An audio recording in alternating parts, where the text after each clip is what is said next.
appreciate all of you for being candidates and stepping up. And my name is Terry Ramirez. I'm the chair of the Governmental Affairs Committee for Williamson County Association of Realtors. We are recording this so we can share it on our website with over 2,000 members. And then we'll also share it with their clients and family members. I wanted to say constituents, but they're not elected officials, but you know what I mean. So that's where that is. So in the audience today, we have some of our GA committee members, and then we also have realtors that are invested in our governmental affairs process. So basically what we're going to do today is we're going to have a 3-minute intro. I think that that's important that we go to 3 minutes all the way across, and then I'm going to focus on the JP race. And the reason why I'm repeating what I had told you earlier is for the camera. We're going to focus on the JP race first because y'all can all vote in that JP race. The JPs don't live in your city, so I'm going to go ahead and excuse them so they can go and take care of their families and people in Hutto and Taylor. So and that's kind of how we're going to do it. So we're going to start with Judge Hackenberg, sorry. I was going to say Judge Stacy, but that was rude. So, and we're going to start with you with 3 minutes. And Tammy's my timekeeper, so she'll let you know when there's 30 seconds left. Hello, my name is Judge Stacy Hackenberg. I want to thank Terry and the Williamson County Association of Realtors for asking me. Can you speak into the mic? There we go. So I'm Judge Stacy Hackenberg, and I'm the Democratic nominee and incumbent at Justice of the Peace Precinct 4. I want to thank Terry and the association for inviting me to speak tonight. So when I took office in 2018, the office was a bit of a shambles. We were the only county office that wasn't on the county database. So when a case was appealed or the county attorney needed their file to be able to present their case in court, we had to actually physically mail it something. So that was one of our first priorities, was to get onto the same system so that we could share files easily. We also took the office paperless at the same time. And just to give you an idea, when I took office, we had 7 truckloads of pure trash that we pulled out. We had 200 boxes of case files that we were able to, they were past the retention date, and we could shred. We allowed the warehouse to do the same thing with over 250 case files that they were holding that were past the retention dates. We found enormous quantities of office supplies and printers still in the box unused that we shared with the rest of the counties so that they could save themselves some money. We joked that we could become the JP4 county store, but we didn't have the actual place to store anything.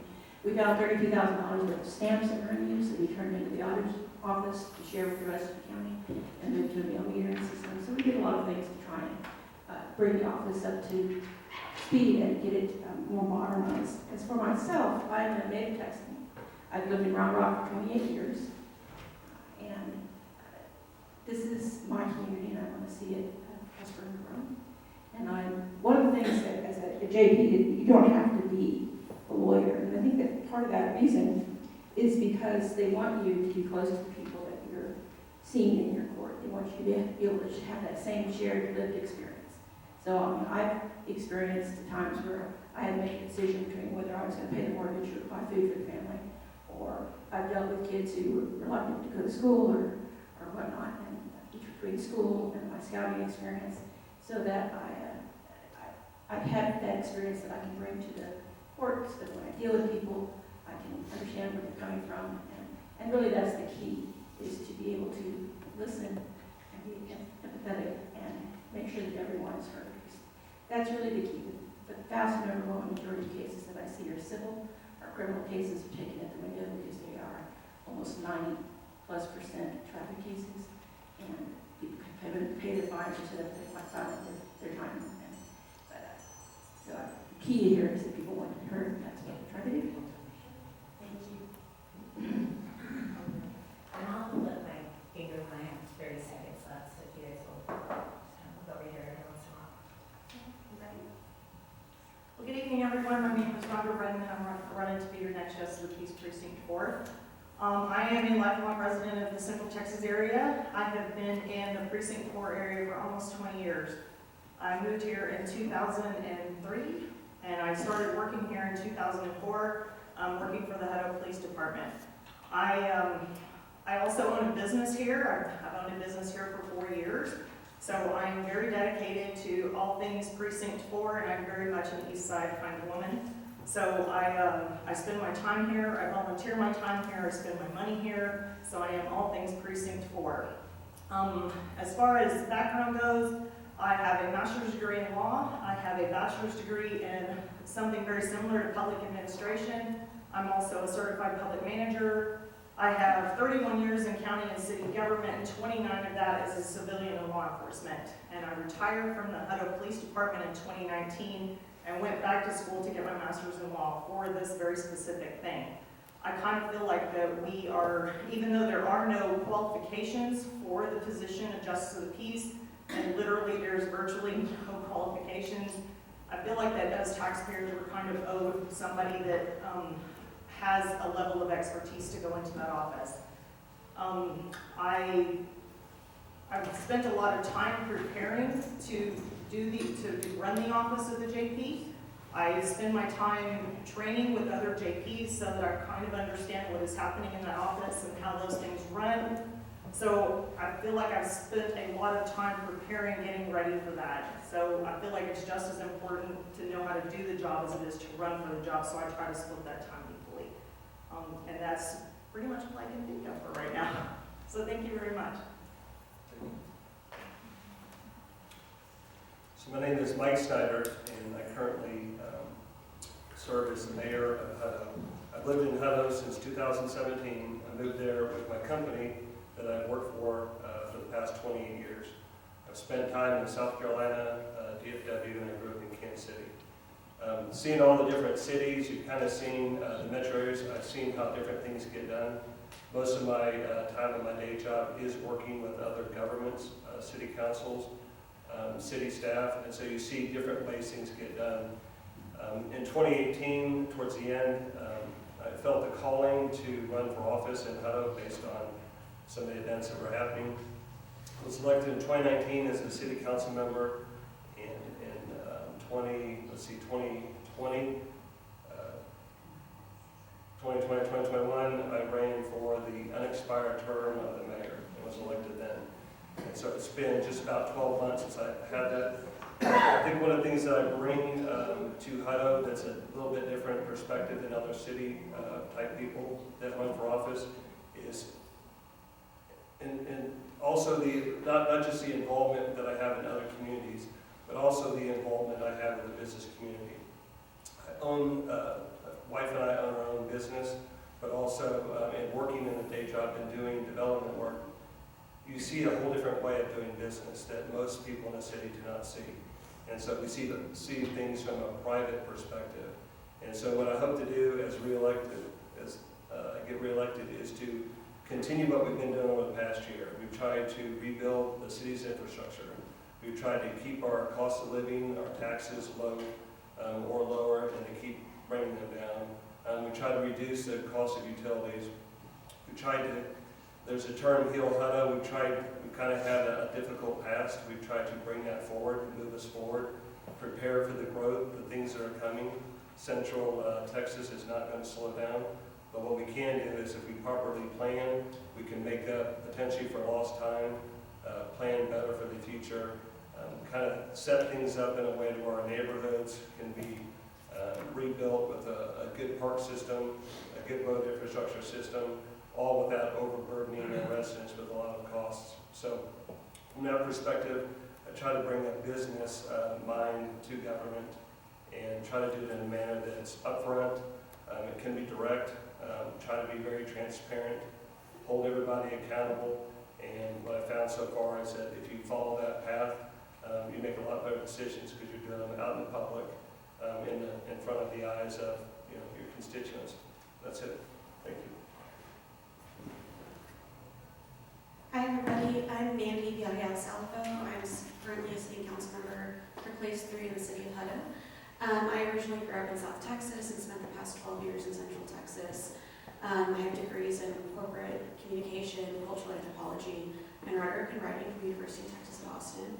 And I'm also an advanced certified conflict resolution mediator for the past 8 years in the Central Texas area. When I was asked to run back in 2021, it was because of the work I've been doing for the community in Hutto and the professionalism I was showing at the podium representing the community. And so I took that forward, ran for this place, and I spent this last year on the dais with my colleagues and being able to see the work that we're doing, not just on the dais, but also behind the scenes with our city manager, because we are a city manager-led community. And in this year's time frame, I've found that there's been a lot of opportunities that we've lost where we haven't been at the table with the rest of Williamson County. We don't have all the resource sharing that needs to be going on for Hutto to stay competitive, to stay at the market pace. And a lot of that has to do with adversarial relationships. We need to be able to work at the table with conflict resolution, be able to have those conversations regardless of personal feelings and move forward even if we don't see how a conflict with a contract or a business opportunity might be good for Hutto. It's about sitting at that table together and hashing it out to make it a good deal for us. Additionally, we've lost a lot of professionalism and decorum on the dais. That's made it very difficult for a lot of business partners to come to Hutto. They can do the same job in another community. Why would they come into what we're providing them currently? So as the mayor, our job is to be the presiding officer of that dais. And it's about not allowing bad behavior to persist and creating a culture that is welcoming, a culture that's respectful, and allowing everybody to have an equal voice at that table, and then hoping that that culture trickles down to our staff as well as the community at large. And that just hasn't been happening. There's been a lot of divisiveness and a lot of people are tired of it. I hope that with the election coming forward that enough people show up and show out for the election. We have a pretty low voting rate in Hutto, about 3%. We've got some big things on the horizon, and that's our core services of infrastructure. We haven't been doing any planning, we haven't been doing any visioning, and that's the priority that needs to happen immediately so that we're able to take those plans and move forward. Thank you. Hi, I'm Ida Weaver, and I'm running for City Council Place 3. I got involved in Hutto, well, I moved to Hutto in 2014, but I wasn't involved. I got involved in Hutto when the City Council passed a 28% property tax increase in 1 year. And it was really rough on the seniors. I got involved with a senior group and we lobbied the City Council. The result was that City Council gave us a $60,000 exemption on and they also put a cap on the property taxes for seniors over 65 and for disabled. That happened in 2020. And I stayed active in City Council, going to the meetings, making public statements. And I've stayed active in the Senior Watch and also helped with the Hutto Community Watch. I have over 20 years of leadership experience. I'm a critical thinker. I have strong decision-making skills. I'm a professional engineer. I served 5 years for the Department of Defense in weapons design and development. I spent 5 years with the Internal Revenue Service as an engineer special agent, working municipal issues as well as small taxpayer, large taxpayer. I'm running on a theme of positive community leadership. And I've had, since retiring, a good solid 10 years in community development, including designing a 4-unit homeless shelter in Montague County and working that homeless ministry for 7 years. Like I said, I wasn't really active in Hutto until 2020. I want to paraphrase Elizabeth Gonzalez, who is also a community leader. She says here, she said on Facebook, the current city leadership has worked through a train wreck, and they have. They've worked very hard, especially this last year. And we need to work through this. I don't know if that makes sense or not. So, because in other words, if the law changes somewhere along the way, you have to apply the law as it was on the day that the case started. And I'm kind of really lost, to be really honest with you. I'm lost when you say that there were did you say unconstitutional? Unconstitutional rights. Okay, so I don't really know what that entails because real estate is just not my wheelhouse. So I don't really know, and I don't own property where I rent out houses. I rent out storage space, and I haven't experienced that. I have not experienced that, so I just don't have a good solid answer for you. But what I can tell you is if a case comes to the bench, we are going to enforce that case as the law is written. Perfect, thank you. Would you like me to repeat the question? Yes, would you want? In the past 2 years, owners' property rights have been unconstitutionally violated. What will you do to protect property rights when it comes to collecting rent and gaining possession of their property? And I'm assuming this is primarily in regards to actions taken during the pandemic for eviction abatement. Yes. Okay. This question came from a property manager, not me. Sorry. It was a very tough situation during the pandemic. We had lots of people who suddenly found themselves without work, and then they couldn't pay their rent. And it's a very difficult situation, but I'll tell you that the law in Texas is very clear. The property owners have the rights, and that it's very rare that I will rule in favor of a tenant unless they can really seriously prove that there has been some kind of malfeasance on the part of the property owner. My job in an eviction court is to get the details from the plaintiff on why they're asking for a forcible eviction and detainer, why they want this person out, how much money is owed, and all of that. And then my job other job is to turn to the defendant, the leasee, and say, what's going on? Why are you having, what's the issue here? And generally speaking, again, as I said when I first spoke, that people want to be heard, and you listen to them, but ultimately it comes down to paying rent. And during the pandemic, we had instances where we had to abate those, we had to push forward. We had resources that we tried to give people to help them to pay their rent, to be able to do that. And those resources ran out really quickly because there were a lot of people who needed them. So it was very frustrating on the parts on all parts, and all stakeholders, whether it was the property owner or the lessees or the courts, because there was very little that we could do to move things forward. But I do believe in upholding property rights. If a landlord did everything properly to evict a tenant, would there ever be a reason you would not grant the eviction? Explain why or why not. So they've turned in their eviction notice in their three-day, or if the lease requires something longer, they've done all of that. They've put in their service member relief act, check. They've done all of the, all the little check marks that they have to go through in order to file properly. And it is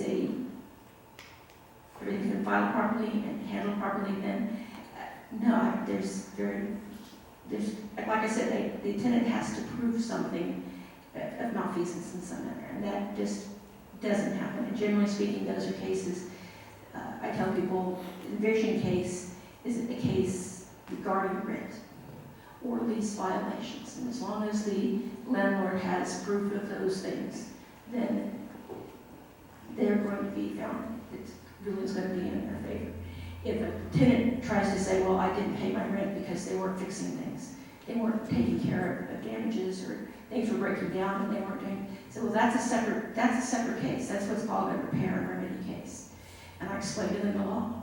You can only withhold $500 maximum, and that's after you've gone through all the steps to prove that your landlord hasn't been taking care of the property in a way that they should. So that's something that you're going to have to address in a different setting. Okay? It would still be within this court, but it's a separate case. Right now, we're talking about, did you pay rent? And you didn't pay rent. Therefore,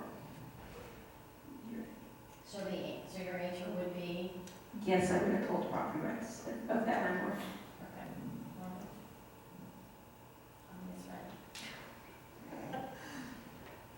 And again, it comes back to how is the law written? And if the law says that the property owner has superior rights, the property owner gets the ruling.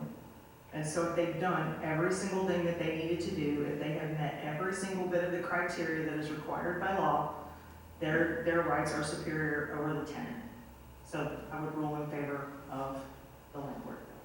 So even if there are circumstances beyond the tenant's control, like divorce, illness, anything like that, how would you rule? Superior rights prevail. Judge? There are very few instances where that would be superseded. And what would those instances be? Spousal. Use of domestic violence. If they can prove, if they have an open domestic violence case, then that's one of the things that will stop eviction. It's one of the very few things that will stop eviction. Okay, I'm gonna ask Mr. Smith, since he's a property manager, if there's any question as he sticks food in his mouth. Sorry, Jim, I'm calling you out, but, I just wanna make sure that you guys have very limited scope in the real estate world. It's very And I think that's important, that, and when I was asking, we're getting these questions, I was at a loss because there's really just evictions, repair remedies, and basically, and the other one's civil court for damages for the property. So, Jim, My name is Jim Smith. I've been a professional manager in the area for about 37 years. I've had the pleasure of working with probably over 20 JV courts throughout our area. And one of the things that I find very aggravating is when a judge attempts to provide, let's say, additional services / negotiations / whatever from the bench during the case, kind of guiding the tenant into opportunities to renegotiate or to go outside and negotiate, that type of thing. As a landlord and representative of landlords, we've already done all that when we go into court. My question is, I've had the pleasure of being in your court only once, it was right after you were elected. So, I got lucky in that, from not having to be in your court. And I was very impressed with the way you handled it. What is your leaning towards if the tenant is, I'm sorry if the tenant's in a bad situation, bad things happen to good people. Are you there to make sure, as a question alluded to a couple of questions ago, are you there to merely hear the specifics to the case, and that is for possession and past due rent that's being asked for? Or are you going to allow politics to get in there and start promoting other avenues to the resident and delaying the ultimate verdict? The eviction law is very clear. It's very clear cut. I don't have a lot of leeway. There's not a lot of wiggle room. I will tell people it ultimately comes down to paying rent. You have 5 days to file for appeal. Here's what you have to do that. After that, the property owner gets to file for their writ of possession, and then the constables get involved. You have about a week to move out or come up with something that's going to resolve the issue. Politics doesn't get involved in that at all. Thank you. I do have one quick follow-up. hang on, we just Oh, I'm sorry, go ahead. You're not gonna say it. Short answer, no. Again, superior rights prevail. Okay. Follow One thing that I share with all the JVs is that we have a small but experienced group of property managers in our areas. Anytime you have questions, you're not sure about how things actually are on the street, feel free to pick up the phone and ask for our opinion. You've got 2 primary leases that most of us use, and if you're familiar with both of them, we can point you to where you need to find the information. We know that you have a great resource out here, and said, did a class on the new TEA lease, and it is amazing. It's like, why couldn't we have done that to start with, right? Have all the pertinent information right there and be full red type on front page. Yes. And I don't have to go dig through pieces of paper to find, due dates, and I'm not all of everything. It's just right there. They did a great job. And that's one thing that we want to do, say to you, because we know that your background is, different, and your background is different. We're here to help you and educate you. So whoever wins, please consider us a resource.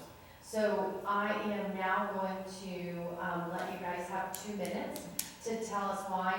First, I want to tell the audience that these 2 candidates made this a priority today. Rhonda was out mucking out houses and cleaning up and helping people in Hutto and Taylor after the tornado last night. So we want to appreciate you for taking the time and not just blowing us off. We appreciate that. And Judge Stacy had a wedding and a prior commitment, and she moved that because she felt that it was important to come visit with us. And I really appreciate both of you making us a priority tonight, especially after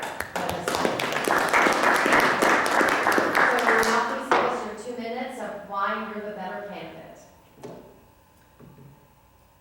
I think I'm the better candidate simply because I have more of an idea of how the court system fits in to or how the JP office fits into the entire court system and how important it truly is.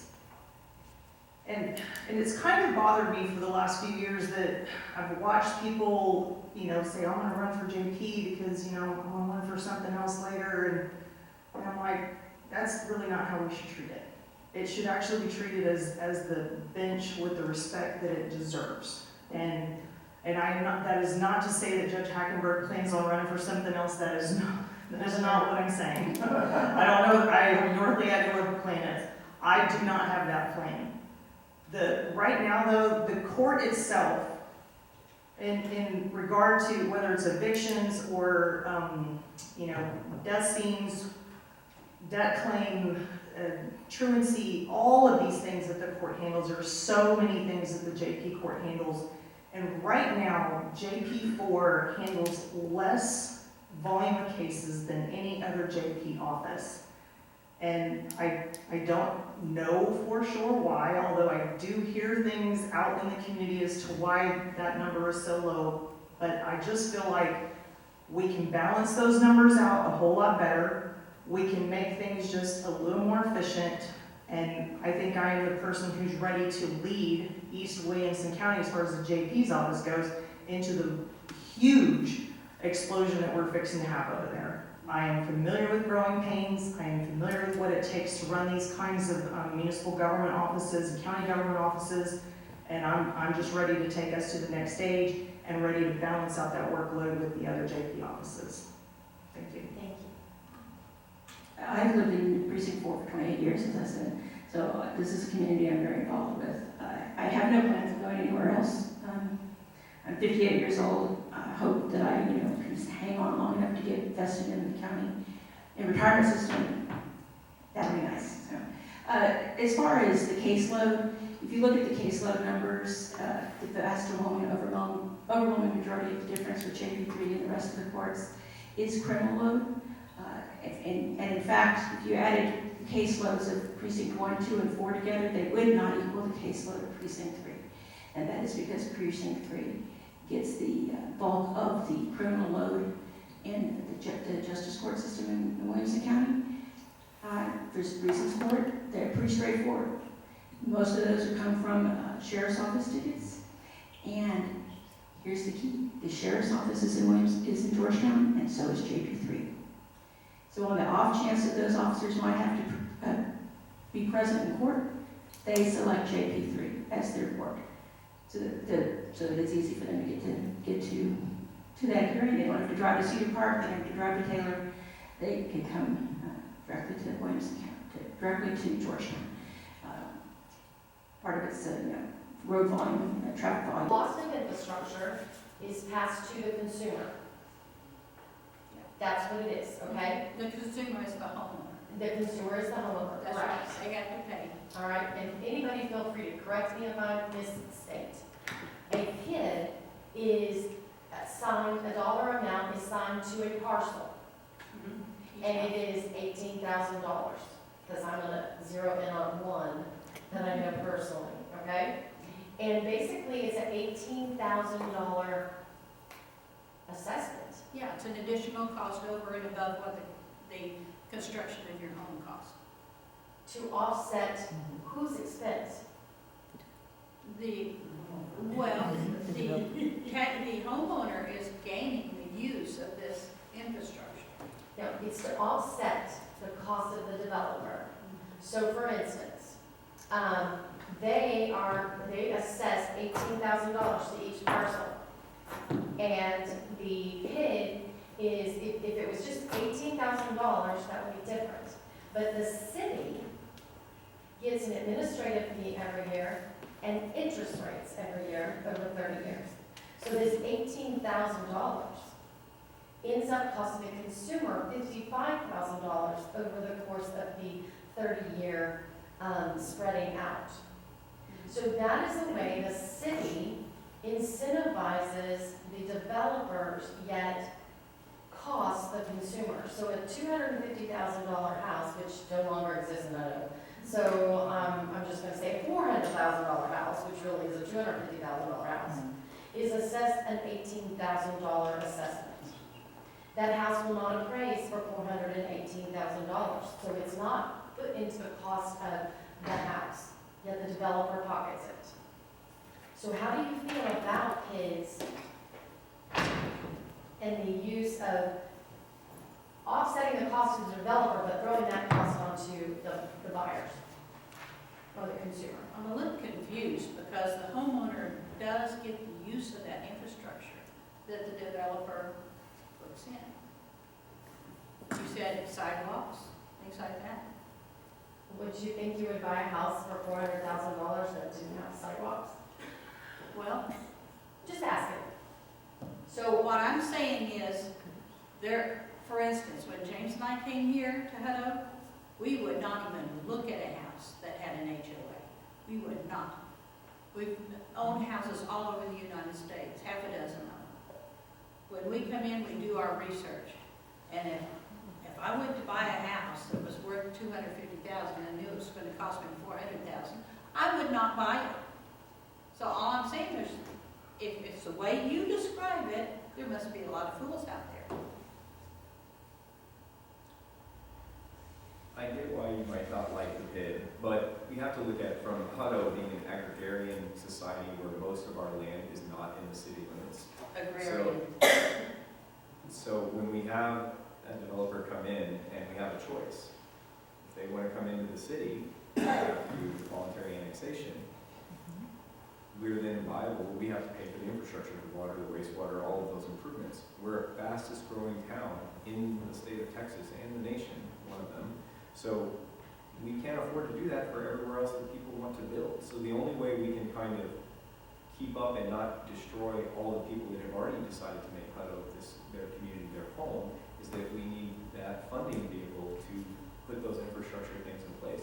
Now, the one advantage, when you say you bought the house for $250,000 and they got an $18,000 assessment, that is coming out as a fixed price and it's in the disclosure document when they buy the house, and say it's, 8 cents per square footage, and so it's say $200 a year, whatever the number is. When their house goes for $400,000, it's still $200. And if they sell the house, it conveys to the new owner.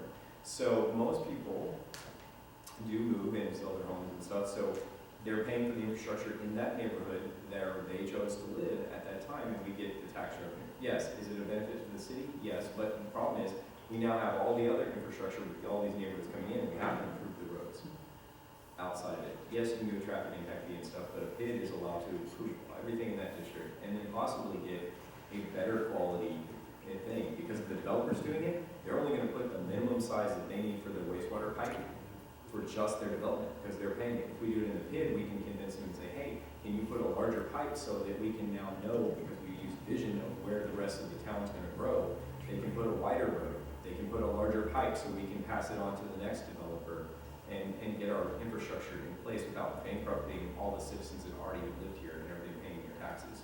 Like I've lived here 16 years. Thank you. I have learned about PIDs. I'm still trying to understand them. I'm still getting educated on PIDs. And I can totally understand why it's a realtor's nightmare of trying to explain to a person trying to buy a home what this extra fee is in addition to your property taxes.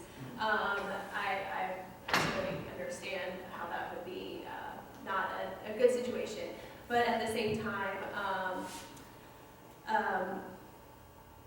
a PID, it's kind of like a cost share. Not every neighborhood, not every development is going to be developed as a PID. And so,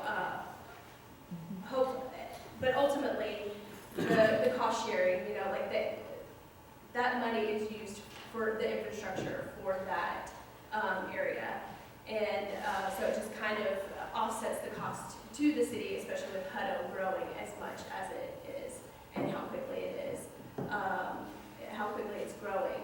It is just a small piece of the pie of what the city has to provide for infrastructure and maintenance and building it out. So again, I am still learning about PIDs, but it's definitely just another avenue how to build and maintain infrastructure for the city. Just creating a different piece of the puzzle for it. Okay, so, how do y'all want to do this? Is it not? They don't want to be heard. It's like loud now. Okay. All right, so original question, can we go back to that, how I would explain it to a new homeowner, right? Okay, I would explain it this way. I would say, Hutto was broke and couldn't afford to lay new infrastructure, so the developer did it, and now you pay him for 30 years, and then you'll pay the city, right, after that. The PIDs pay to the city. Well, this, We The fund the assessment. funds, the assessment, and we Yes. collect the funds. okay, so the assessment is held through the city, because I know that there's It's a a whole. revenue generator for cities. So they think that it goes to the city, but who pays for the infrastructure? Yeah. The developer. Well, the developers, the incentive is that, the incentive is to the developer, because they are not having to put that money into their infrastructure, divided by that many houses, and so it's a give me, it's a give. Here, And how does, we're gonna give you this incentive, yet we're gonna pass that on to the homeowner, and the city's gonna be able to make the money on the interest rate that they charge and the administrative fee every year. right, So they're it's a missing out revenue on that. generator. But the money collected goes to pay for the actual developer's cost. Which should be a developer cost, correct? Correct, okay, so in Hutto's situation, where we are broke, or we were broke, and we have huge amounts of people moving here, we didn't have it in the budget to go lay infrastructure. Okay, so to keep up with the amount of people moving into the city with no money, PIDs were a very handy financing tool. Because developers could come in, make these negotiations, the city would make out on the community benefit of the PID, right? A park, you could change your library, there's a whole list of things you could do with the PID, right? So I think that in a situation where you have a town such as ours, where development was huge, the city couldn't afford to keep up with it at the rate. It's a developer cost. Okay, well, the city couldn't afford to lay their own infrastructure, so the developer is paying it, right? Well, typically, when you develop a project, the developer is responsible for the infrastructure cost, Okay. For their development. for their development. Now, in that development, say the city, they would be able to tie into the city's infrastructure. But that's a cost to the developer, that should be a cost to the But developer. in an area where the city hasn't laid infrastructure, then there wouldn't be anything I to think tie this is into. within the community. I don't think that it's cheap. So, But it So goes what- back to the water types. Karen, Can I say something? yes, you may. The challenge we've had is, first of all, bids are supposed to be notified, they're supposed to notify the buyer up front that there's a bid. Oops, they don't. Who's they? Oops, huh? Who's The sellers. The sellers and the builders. Huh? The bill, we're saying the builders, because that's the sum. So that's an oops, and then we get to closing, and all of a sudden they have $10,000 more 18. on their loan, and they can't qualify now. So the question is, why wouldn't you just put it in the price of the house? Why wouldn't the developer just put it in the price of the house and not have the PID? I get you have to pay the infrastructure, but let's pay the infrastructure and just put it in the price of the house, rather than having this extra thing hanging out here that may have been disclosed or may have not been disclosed and doesn't work well. Follow. Price of that. How can a city council help in that situation? Not approve them. Okay, well, Hutto has a lot of them approved, so is there anything that we can do as they develop that would ease the situation? And that is a discussion that we have. So what I'm seeing is that so far, I'll hold my assessment at the end. So let's go to Mayor Mike. Yes, do. And give us your opinion on PIDs, what you know of PIDs. So I would describe a PID a lot like what we've heard. I think everybody's right, but somewhat wrong a little bit too. If you don't do a PID, who's paying for the infrastructure? So, for instance, we may have a 1,000-home neighborhood that's built in, that is in the ETJ. They want to connect to our wastewater, but we don't have a wastewater line there. So who's going to pay to bring that line there? The city doesn't want to go out and spend $5 million bringing that line there, because at the end of the day, the existing homeowners, they don't want to pay $5 million for something they get no benefit of. So who pays for that? The developer.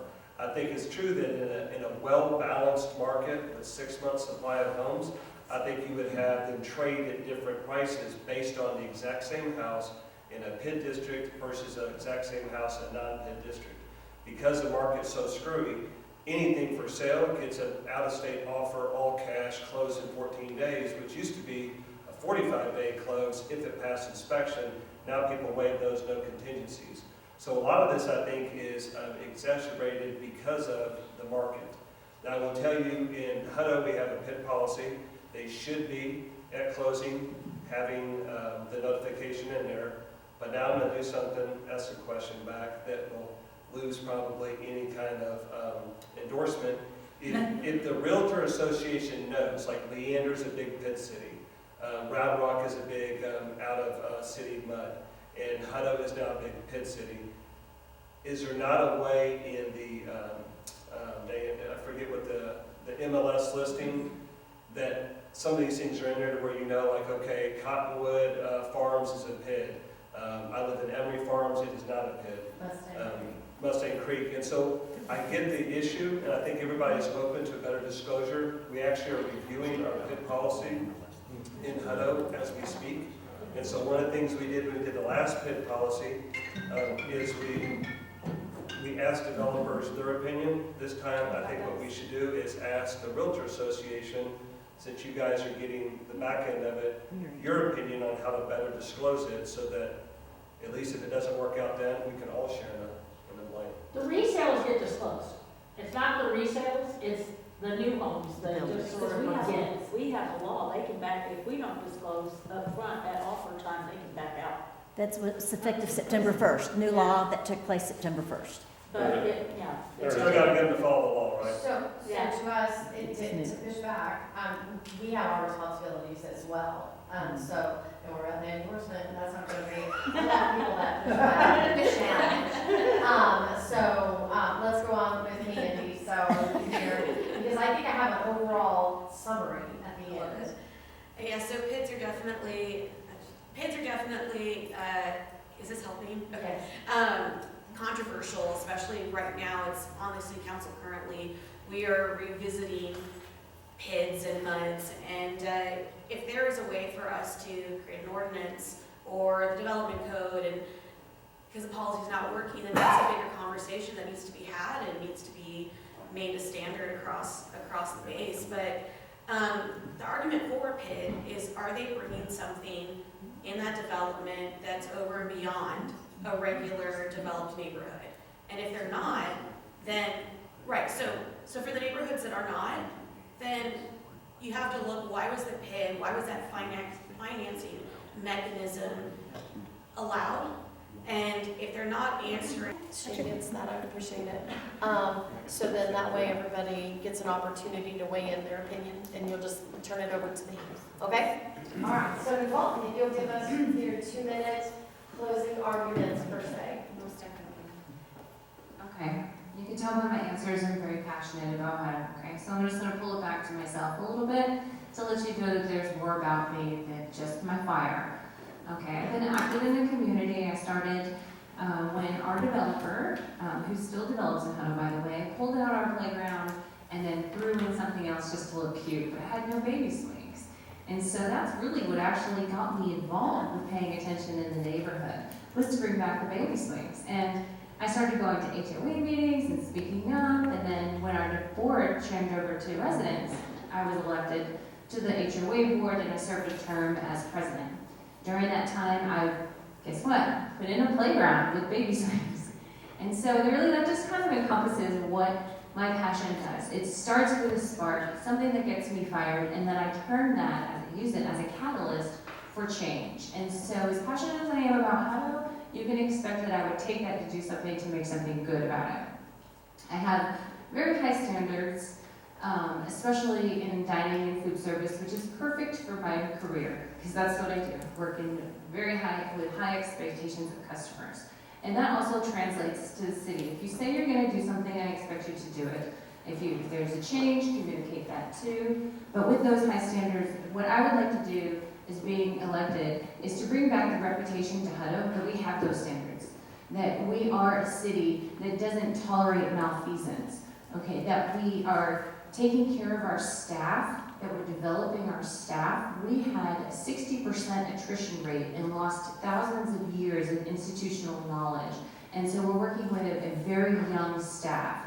And so in order for our city to thrive, we need to get a city manager in there that is experienced, because right now we have an interim, and then we need to have the staff development. Not only is HUDO a great place to live, but it's also a great place to work. And so that's how that would translate myself to council. Thank you. All right. Thank you again, Terry, for putting this together. Thank you all for still being here and listening to all of our answers to the questions.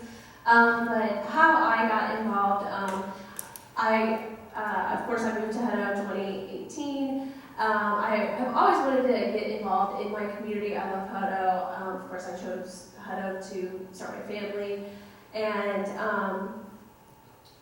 I wanted to get involved more, but of course COVID hit and, it's just weird times for that.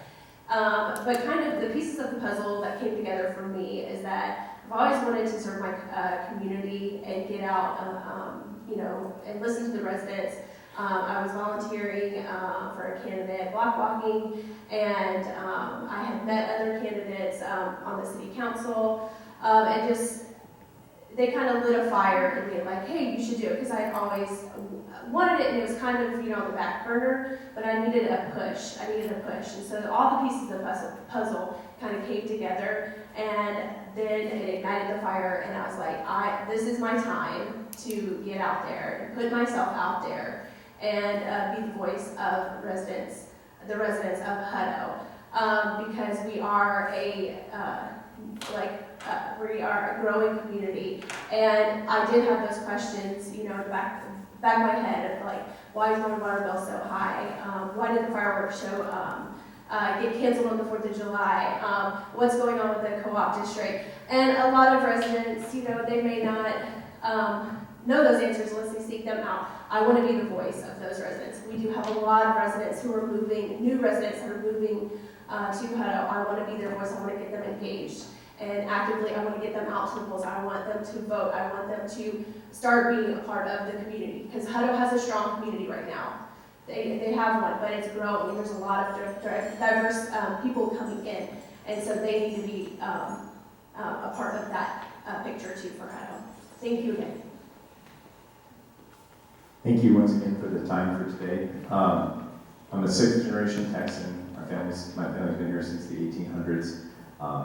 We have a ranch out in West Texas. My wife's a school teacher in HUDO, so I'm familiar with the school district side as well. And we've lived in Bell County. We both went to Killeen High School, and Colleen's so I've been in Central Texas since the 80s. I really want to help us grow in a responsible way that keeps our taxes low. When I first moved here, my tax bill was $3,000 a year. It was $8,000 this last year, same house.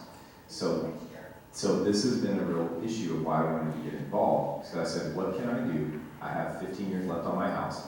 What can we do to start planting trees, to cast shade, to allow us to have real tax reform over the time when, because I want to be able to retire here someday, and I can't do that if the taxes continue to grow at the rate that they've grown over the last 16 years I've been here. I feel like economic development is the way we're going to solve that problem, and that's how we're going to get our roads and infrastructure projects done, by using maybe some TERS or some other funding vehicles to be able to get that done. I have served on multiple boards and commissions in the city. I did the water impact study. I'm on the 2040 comp plan. So if you elect me, I'm someone who knows all the issues we have in town, and I'm ready to step in on day one and work on the council, and I feel like I would be an asset to the city. Thank you for your time. Thank you. I've heard a lot of I want, I feel, I think, just suppose, and could please, and this kind of stuff. I'm an engineer and a scientist by training. I follow scientific methodology for making decisions. I don't feel and think and want. I use the facts. I collect the facts. I develop a hypothesis. I test the hypothesis. I discuss the hypothesis with my fellow council members. I bring it up on council, okay, on an agenda item. I don't do it in the back room. I don't run down and talk it over with staff. I don't go out and talk to the contractors to see what they think about it. No, I don't. I talk with my council members, with my fellow council members in public. So this I want, I think, I feel, it just doesn't fit me. And you're not going to get that out of me if I get elected. West Side 1 candidate forum. I'm going to do a little housekeeping, and the first thing we're going to do is, if you have to leave, I would like for you to turn this in. You can just come and put it right here on my desk. And what we're going to do with this is we're going to take this information to the Governmental Affairs Committee so that we have feedback versus me just saying this and this and that and that, okay? So then I have proof of everything. We did this last night off the cuff because it just came to me. That was such a great idea. So we have last night's results, and we'll have tonight's results, and we'll have tomorrow night's results. So that is what we're going to do. We have the same questions that we asked last night to the same city council, and we are videotaping this. And so when the link is ready, hopefully tomorrow, we will put it on the website. That way you can share it. I'll send it out to you guys, or the link, because you know they don't like long videos, but I'll send you the link.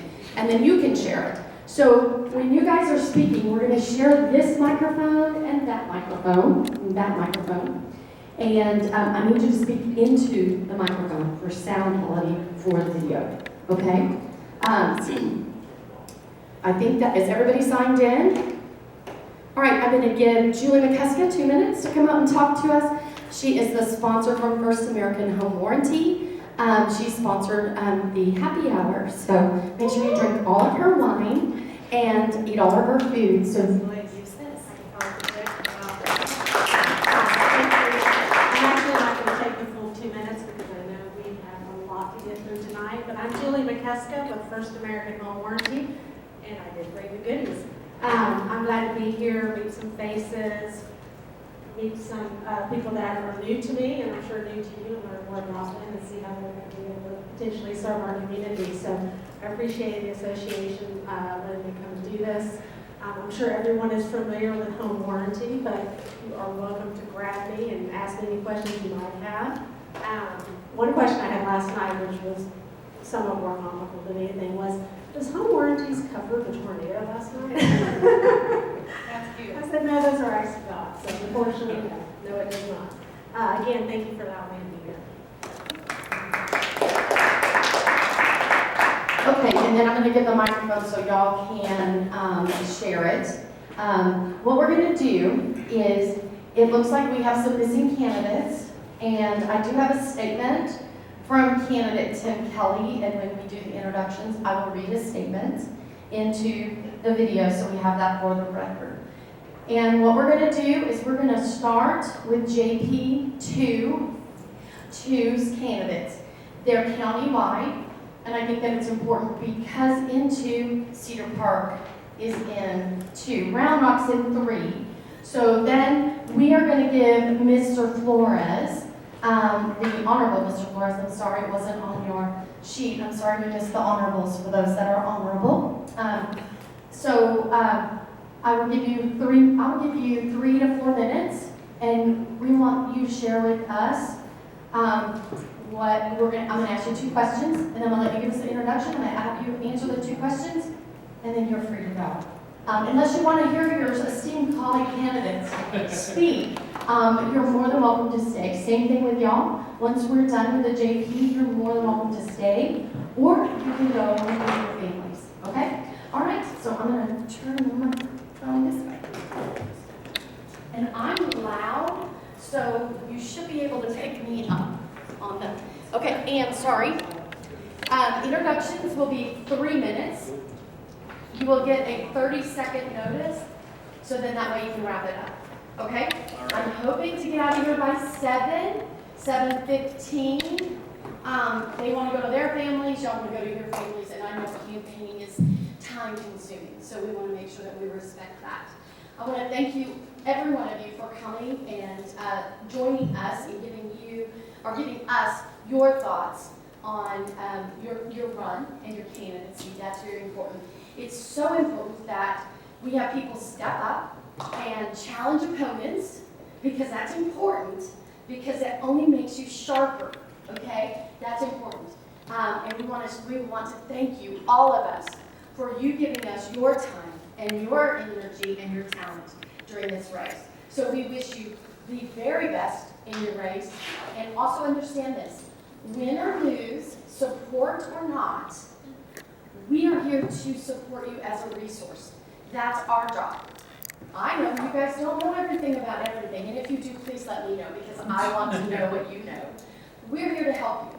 And if you have a question about real estate, we have all these people. We have our board of directors, we have the GA committee, and just like Representative Busey, he calls and he asks us our opinions, and we'll gladly share them, okay? And they've been so helpful in legislation, and that's what it's all about, and that's what our committee does. So again, welcome. We're going to start on not with you, Dorian. We're going to start with Sarah, and and then we'll go from there. So Sarah, if you'll give us the introduction, we'll get started. Make sure.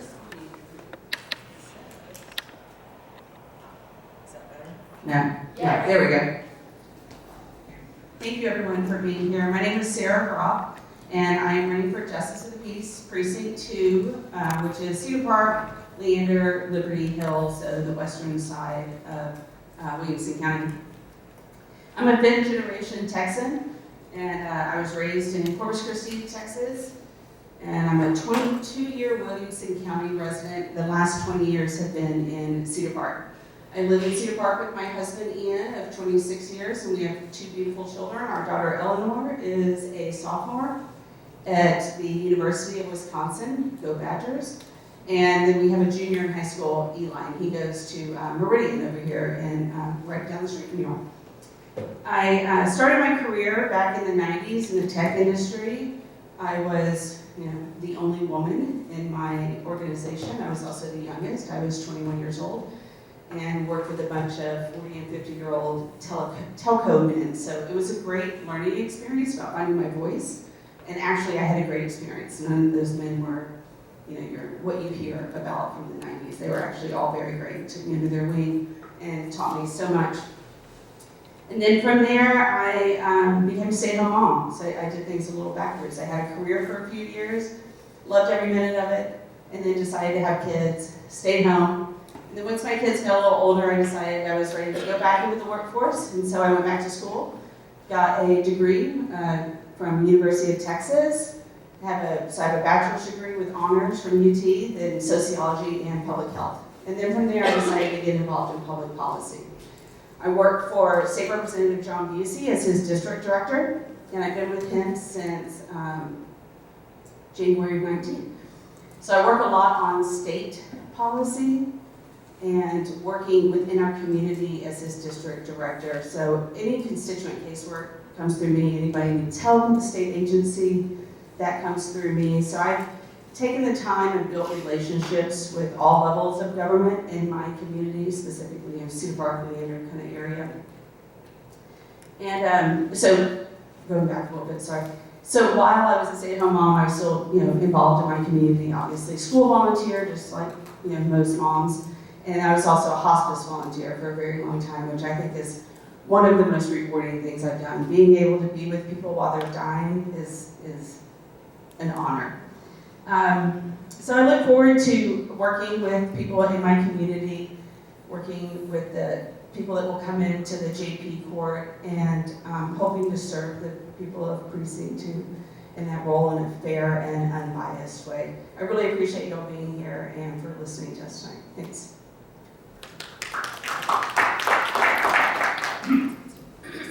Okay, good evening. My name is Angela Williams, and first I'd like to thank you all for your time and consideration and for the opportunity to sit here before you. So the justice of the peace is one that is important, and with a room full of realtors, you understand that the justice of the peace is important in the community, in our precincts, and in our county. And especially for property owners, it is an important position. So one of the most asked questions that I receive is why am I running? And it has a few moving parts of why I'm running. In the beginning, it was because it was an opportunity. So our current Justice of the Peace is Judge Edna Stout, who has been serving in that capacity since 1995. And so at the end of her term, that will be 28 years. And she decided not to seek re-election. And so if she decided to run again, I would not have challenged her. So it isn't going to be an open seat. So it was in the beginning an opportunity. After studying the position and looking at the duties and responsibilities, which it took me 7 months to decide that I wanted to run for this office. It was not something that I was ready to do and say, let me do it.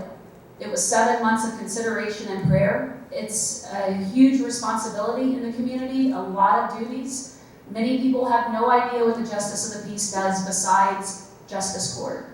And for those that don't know, the Justice of the Peace presides over deaths that happen in Williamson County. And so in this position, you need to have professionalism, integrity, and compassion and care and concern for people in the community. So, as I stated, it was an opportunity at first. Now, once I decided to run, that was on August the 5th. Since then, it's been seven and a half months, and I've been sitting in the Justice Court, observing the court proceedings that take place in Justice Court. That's not a privileged position. The doors are open to the public. And so I decided I wanted to be in the courtroom and see different cases that go through and see how Judge Stout presides over these cases.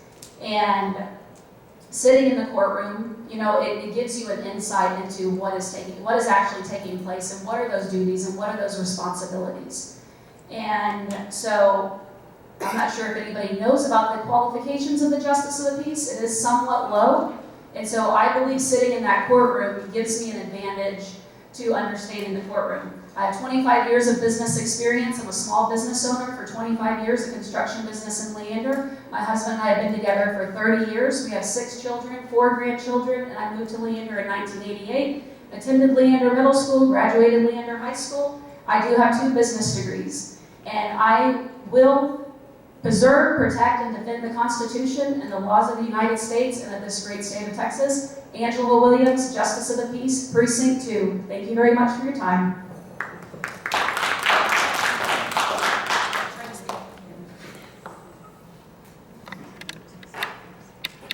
Good evening. Renee Forrest. I am a current servant on the Round Rock City Council, Place 2, and I've had the privilege and opportunity to do that since May of 2016. So in 2016, it was just an opportunity for me to go into an open seat as well, and it was fortunate enough to run unopposed. And so I run unopposed, and unopposed is much easier. But anyway, you know, I had a chance to do that, ran again in 2019 and was successful in that endeavor as well. Been around Rock residents for 24 years, raised our family, 2 kids. My wife Cindy and I have been married 31 years, and born and raised in Fort Worth, Texas. You know, my background is varied in the sense of I've had investment licenses, I've worked in IT, and then been in the banking business for the last 15 years. So mostly commercial lending for the last 15 years. Currently work with Amplify Credit Union, and we lend mostly on commercial real estate all over Texas. And so we do a lot of multi-family storage units, items like that. But you know, we can be creative in how we try to get there. So certainly had the opportunity to work with many realtors in my career for the last many years. Round Rock is a great community, obviously 120,000 and growing, and certainly, you know, our issues in Round Rock are such that, you know, we are, you know, getting to the point where we're running out of space. We have limited amount of space left to do, so we're trying to be very mindful and diligent about what projects we like to attract to the area. There's plenty of opportunity. You know, I think what I like about the city of Round Rock is that we are, I think we do a good job staying in our lane. I think we stay focused on city services, core services, and I think that keeps us out of trouble without venturing too far off the path. We are a 7-member city council. Mayor Craig Morgan is currently there, and overall we're relatively, you know, probably 3 people have been there 3, 4, 5 years or longer, and then everybody else has been probably 3 years or less. So I thought it was an opportunity for me to continue to have a voice and to continue to hopefully add some continuity to serving another term. It was just a chance to help again, and that's kind of why I thought to do that. If citizens are looking for real ombudsmen who will interpose on behalf of those of us who are not in the quote-unquote elite class, you honestly have some serious problems finding those individuals.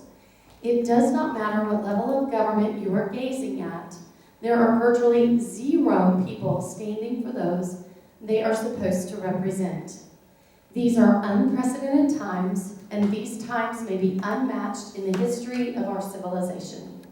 From cancellation to debasement to manipulation, we are at a point where the strongest citizens must stand and stand without compromising. We have seen what overreaching mandates have done. We already know how silly, regressive regulations impact businesses and their customers. We need only to look at the current prices of oil, wheat, food, energy, insurance, medical insurance, and building materials to feel the impact on our families. Our current economic situation is a byproduct of the overreaching, unconstitutional power grab by leaders who have no integrity or moral compass. Even worse, these quote-unquote educated so-called quote-unquote leaders must have failed history class, as they are allowing the same social changes that befell previous failed civilizations. In our effort to stand against entities who desire less freedom and more control, we must protect the rights and liberties ordained by our Creator as written by our forefathers in our founding national documents. In following the concepts of those documents and their original meanings, we must do everything in our power to reduce the massive increase in cost of living in our communities. No, we cannot do everything necessary, but we must do as much as we can to prevent the inevitable increases that are making our communities unaffordable. As a member of the team presented to you today, I will do everything possible to limit, reduce, and prevent the overreaching arm of negligent political figures and the bloated bureaucrats. Thank you for your consideration. Timothy Kelly. That concludes our introductions, and so what I'm going to do is move to our JP raise, and I am going to start with the first question with Sarah. And if I need to repeat the question for Angela, just let me know, okay? And you have the microphone. So, Sarah, in the past 2 years, owners' property rights have been unconstitutionally violated. What would you do to protect property rights when it comes to collecting rent and gaining possession of their property?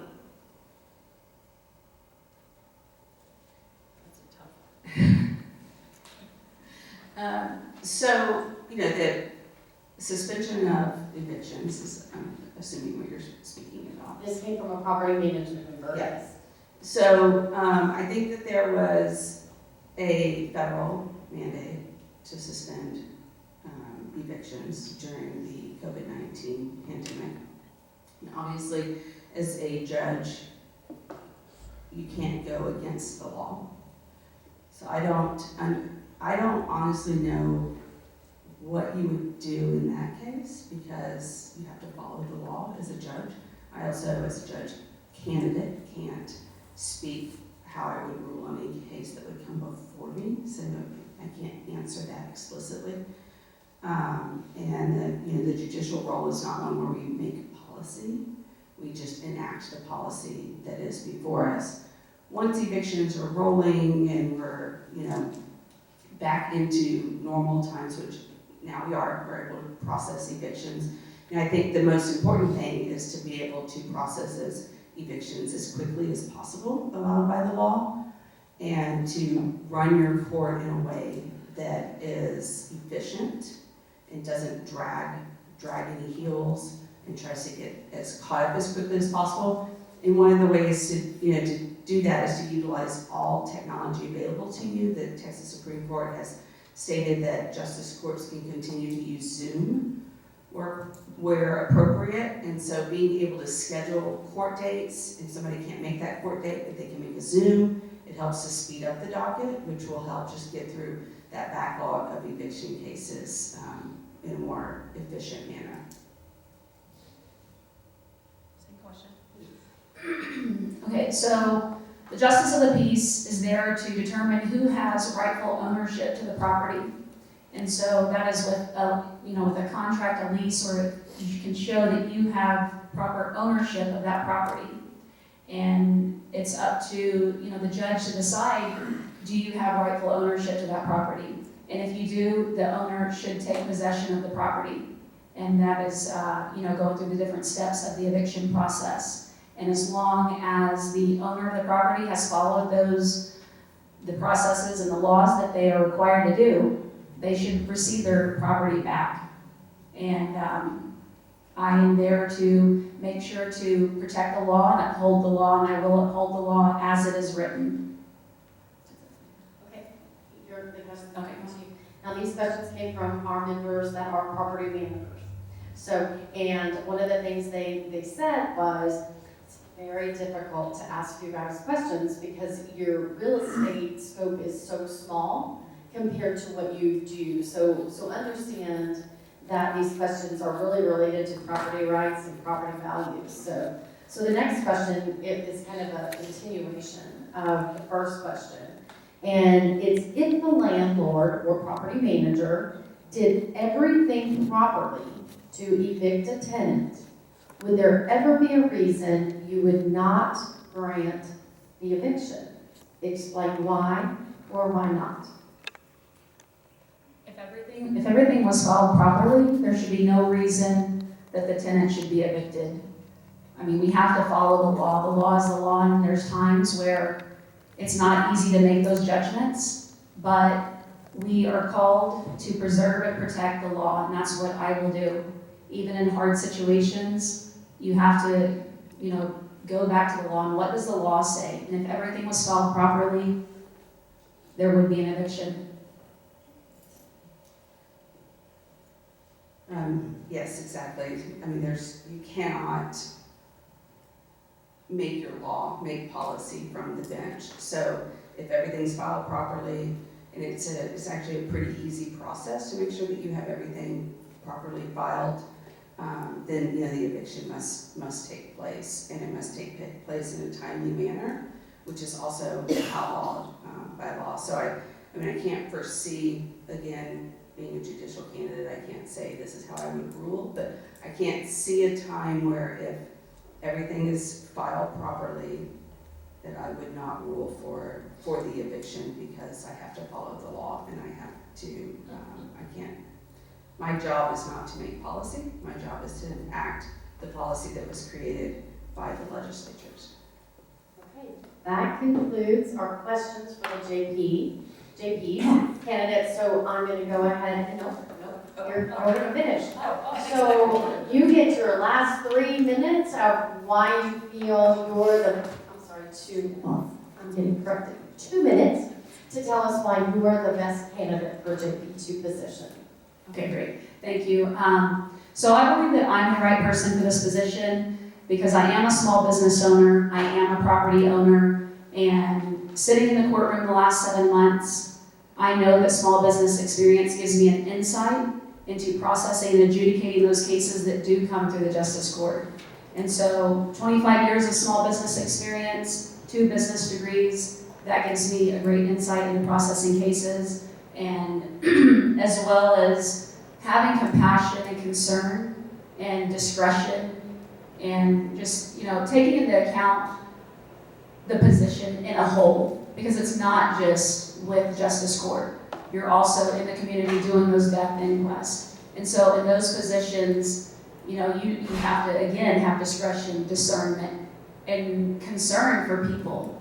And so I believe that I have all of those qualities. Also, you have juveniles coming through the justice court. As a mother of 6, I understand that kids make mistakes, but I know if we give them a path to have hope in their future, and that's something that I'm passionate about, is making sure that we have proactive leadership programs, mentorship programs for our juveniles in the juvenile court. And so I've looked at all of the mentorship programs that are currently being offered.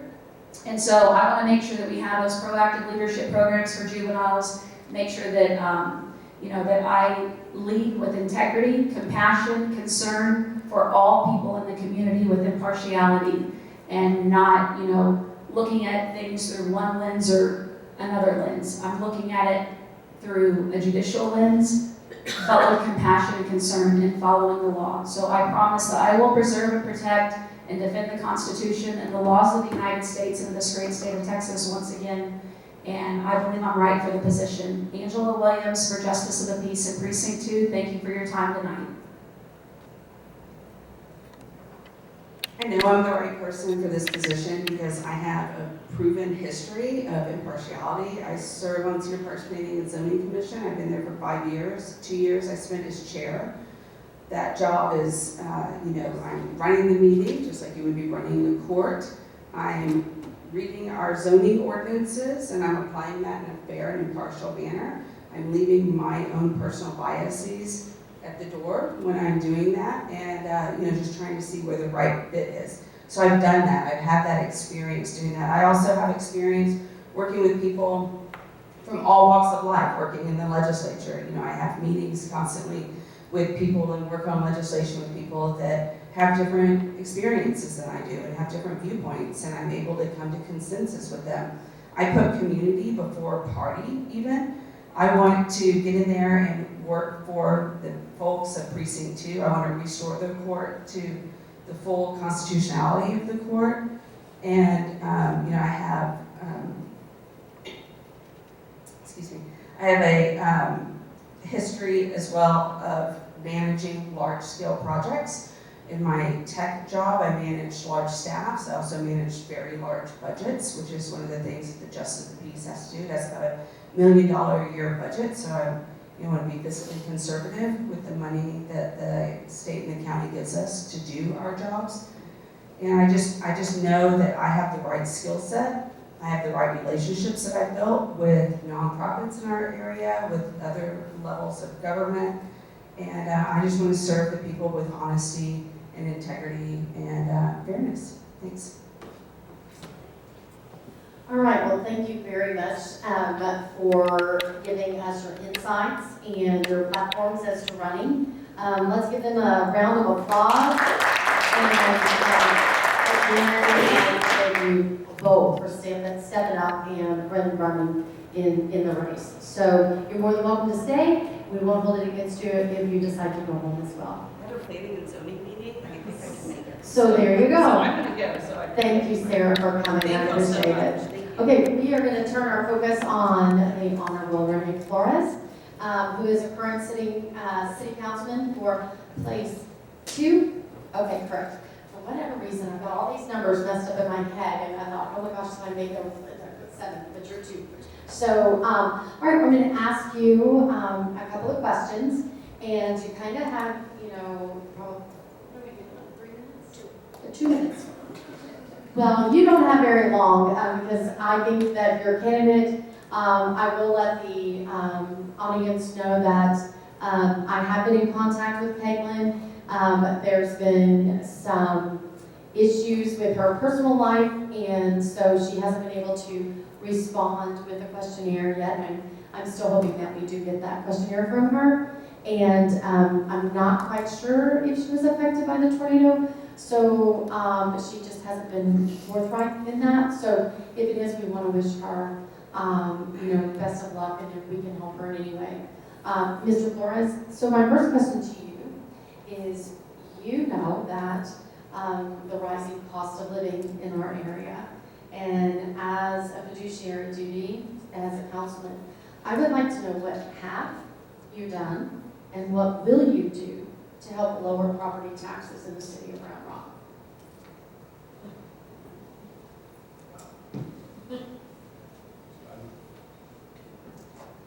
Is it on? So I normally defer to my opponent, but since she's not here, I will take that one. That's a hard question. I mean, so that's a very hard. I want a field strip city council, and I'm going to answer the question you asked Mr. Flores, that what I do to lower property taxes is, just very simple. Maslow's hierarchy of needs. I want to see everything down to the last paperclip on a line item, and I think that should all be easily publicly available. Not that everyone would look at it, but you should be able. It's your money. It's our money. You should be able to see that very clearly, and it should be laid out. And I want to basically take it all apart and figure out how it works. That's what I do. I'm a builder. I can't start a project and finish it unless I know what I'm dealing with. So I'm very black and white like that. Do you need me to repeat the question? No, I got it. Okay. So Cedar Park currently doesn't have any pits or muds. Public utility districts, public improvement districts are created so that infrastructure can be paid for a neighborhood.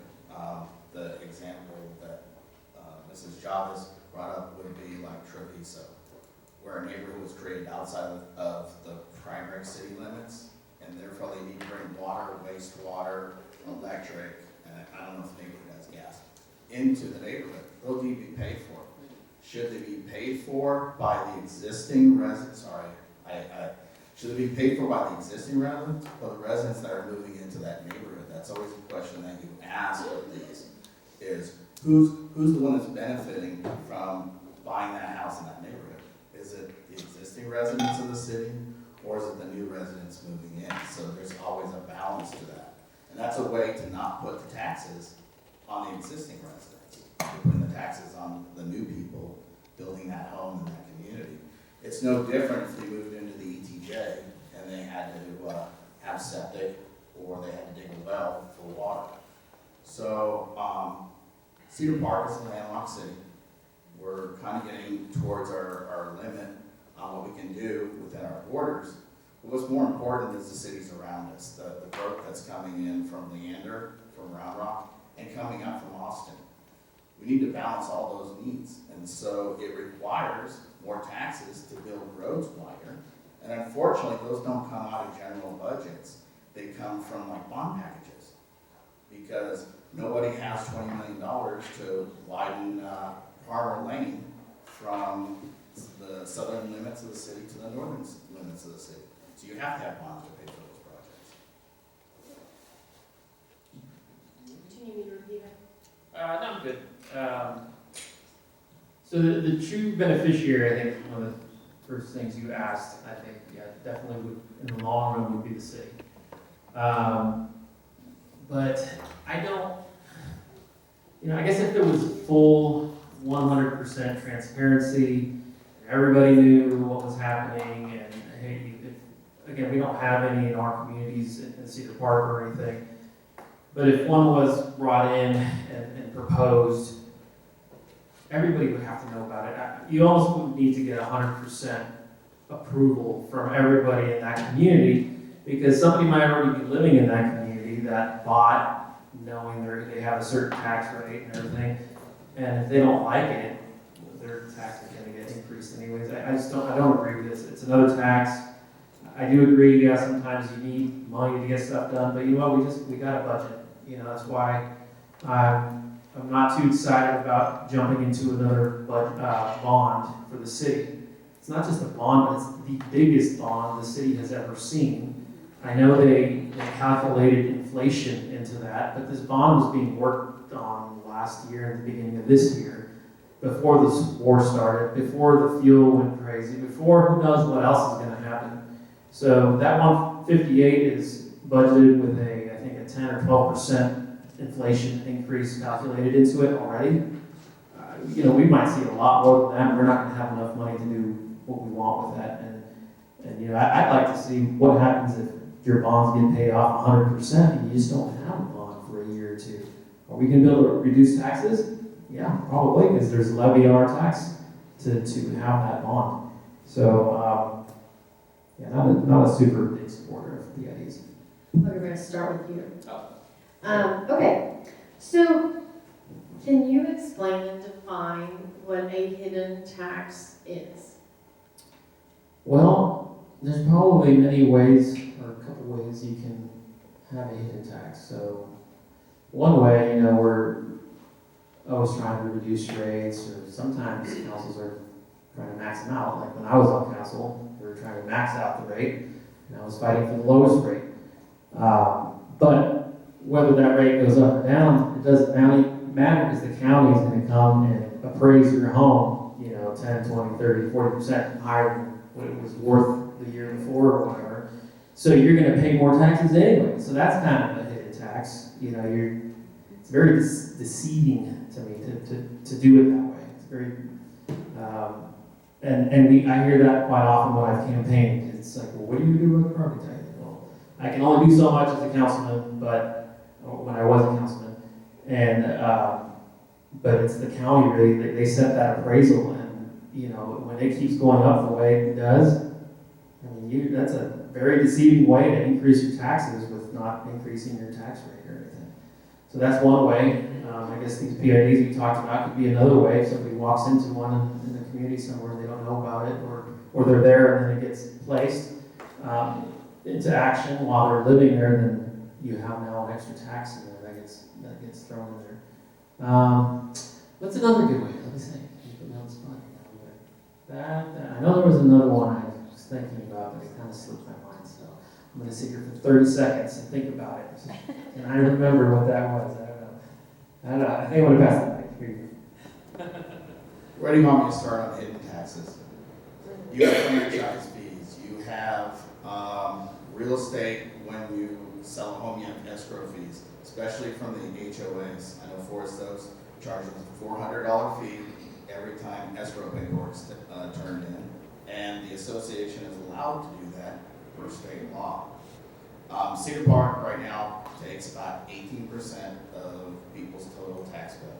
That equates to about $117, $118 per month per average resident. We don't have any PUDs. We don't have any PIDs. We don't have any MUDs right now. And the state laws that regulate how you annex property are pretty substantial and very difficult to overcome. So if you have a voluntary annexation, those are pretty straightforward. You have to go through a public meeting. If you have an involuntary annexation, it requires both the annexed party, and that could be several residents or even a subdivision, and the city to both hold separate elections, and both have to vote to approve the annexation. I know a city election costs about $75,000 per election.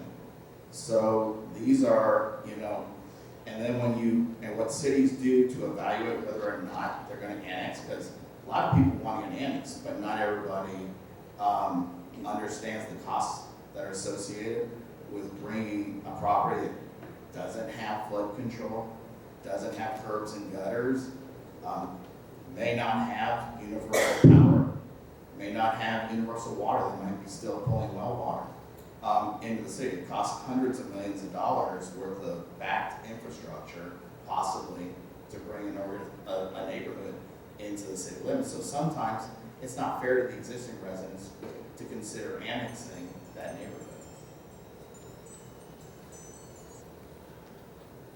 So hidden tax to me is usually a result of second order effect of policy, something that, so you got closing costs when you close a house, right? That's all upfront usually. I mean, if you're the honest realtor, which I'm sure you all are, you disclose the final cost of things to your clients on the front end of things. The biggest hidden tax example is inflation, by far. You are, it is the biggest scam our government has ever used against all of us, no matter what political party. Every political party's been a part of it. And it's disenfranchised huge, people. I was talking to my financial advisor earlier, and I asked him, have you seen the M1 money supply chart? And he's like, what's that? So I need a new financial advisor, one. Two, it's skyrocketed. It was $5 trillion a year ago, now it's $25 trillion this year. So this is big picture, but it does reflect down here at the local level, and I believe it's something that we should be cognizant of, and because that's unprecedented. We used to play war games in economics class where something like this might happen. Well, it's happened, and I don't think anyone's taking that seriously or know the true implications of that. That's just one thing, so it's a big thing, but that's a true hidden tax that we're all going to be feeling very soon. So I think at a local level, obviously there's not a lot you can do for national inflation with a global currency, but maybe it's just something to take into account when we're making our decisions when it comes to spending. That everyone's going to be, we're in for a lot of hurt for the next decade, I think. But anyway. So what do I think a hidden tax is, or how would I define a hidden tax? Correct. Okay. One, I hear it all the time from families, and they're talking about how their property taxes are going up on inflation. And I have to honestly say that I think one of the unfortunate things today is people aren't preparing for hard times. I know that Dorian and myself, we are against debt completely. It hurts you, it enslaves you, you live paycheck to paycheck, and it doesn't give you a chance to prepare for what's going on today. Another bonds are a hidden tax. People don't understand a bond. They really don't. The school bonds, that's another thing, they didn't understand. Some people actually believe that teachers are paid with them, even though it says at the bottom, it does not allow to pay salaries.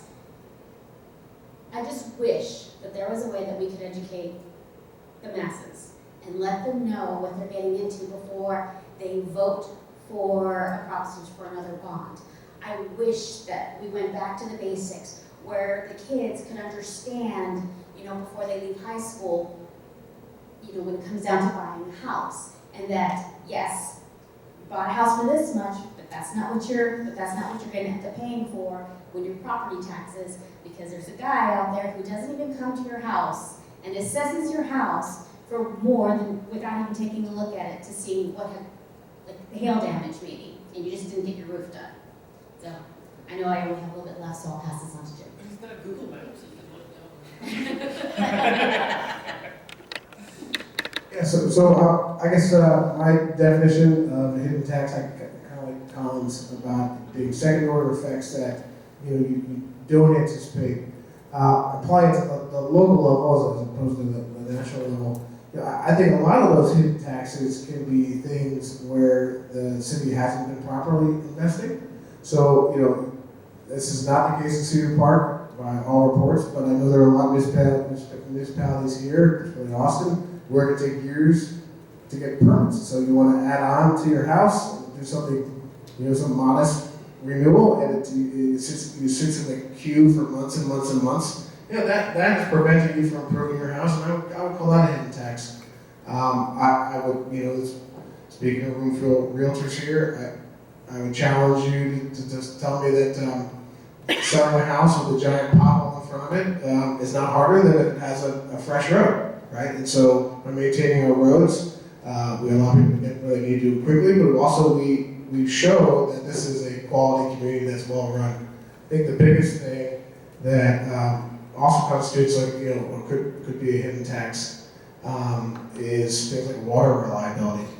We were very proud in Cedar Park to be one of the few municipalities that kept its water on and without a boil notice throughout Winter Storm Uri. We have not had boil notices. And that is the product of decades of very careful, thoughtful planning and investment by the city. And it's something our residents take a lot of pride in. It's something they tease our neighboring cities about. But I think the bottom line is a hidden tax can sometimes it's things hidden deep in a form, and that's certainly true, like Mel said. But ultimately, they could also come in the form of just not being ready for the future. Okay, just so you guys raised a lot of extra hidden taxes, but for the realtors, what the hidden tax? Property rights. No low-income housing. I believe in the free market and American ingenuity. I do not favor hitching ourselves to Cap Metro, giving Austin millions of dollars from Cedar Park taxpayers. That would be another hidden tax. Using our tax dollars to build more subsidized apartments is not the answer.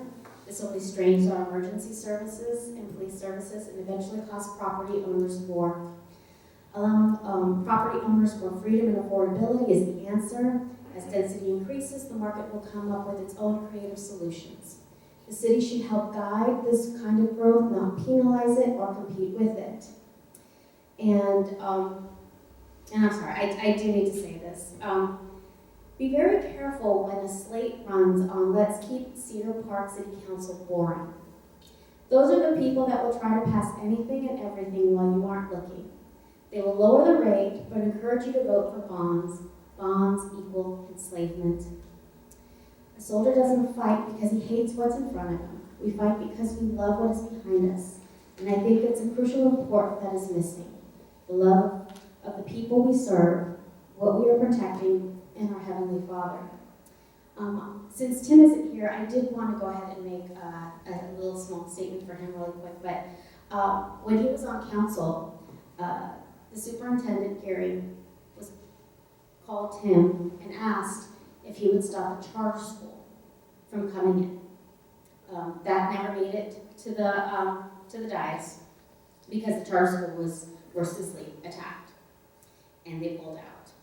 But when he spoke to Gary, he said that he believes in the free market and let the free market decide and do better. So I just needed to go ahead and point that out. Thank you. All right, thank you for having us. Going back to that story about that store I went to, that's not the first time I've heard this. I've heard that from a number of other people. One other didn't know that they were getting a local store, didn't realize that they were going to be evicted until there was bought out of their property until there was a road cut over their driveway, and which is the Bell Development project. So I'm not saying this happened with everybody, but there's a lot of people that were left behind, and the people that I've talked to, the commonality that I hear from all of them is that they're afraid to speak up because the city will come after them. That's unacceptable to me. I don't care what party you're involved with. I will be there to protect your rights, and I will be your advocate at City Council. I've been on the receiving end of this, my family has been, it's very lonely and it's hard. When a bureaucracy that's blind to you as an individual just steamrolls you. And it's not that anyone intended to, but the pathway to hell is laid with good intentions. I mean, and we've got to be cognizant and adults about that and protect each other. So, thank you. So, the reason I believe I'm the best choice for place 2 on the Cedar Park City Council is that I believe in my community. I believe in the people of Cedar Park. I believe we showed our best qualities during the snowstorm and during COVID. People came together, they helped each other. And I think the government is there to represent, listen, and to support their needs to continue in the community they live in. We don't have the ability to control market conditions. Right now, Texas is very, very aggressive in bringing large corporations into Texas, especially into this region. You know, Samsung, Apple, Google, and there's a whole bunch of other companies that are coming this way, and they're creating a crisis in housing because there's not enough housing to go around. And so that's what's driving market conditions of this basic supply and demand. What we can do is what the city does, which is provide excellent police and fire services, first responders.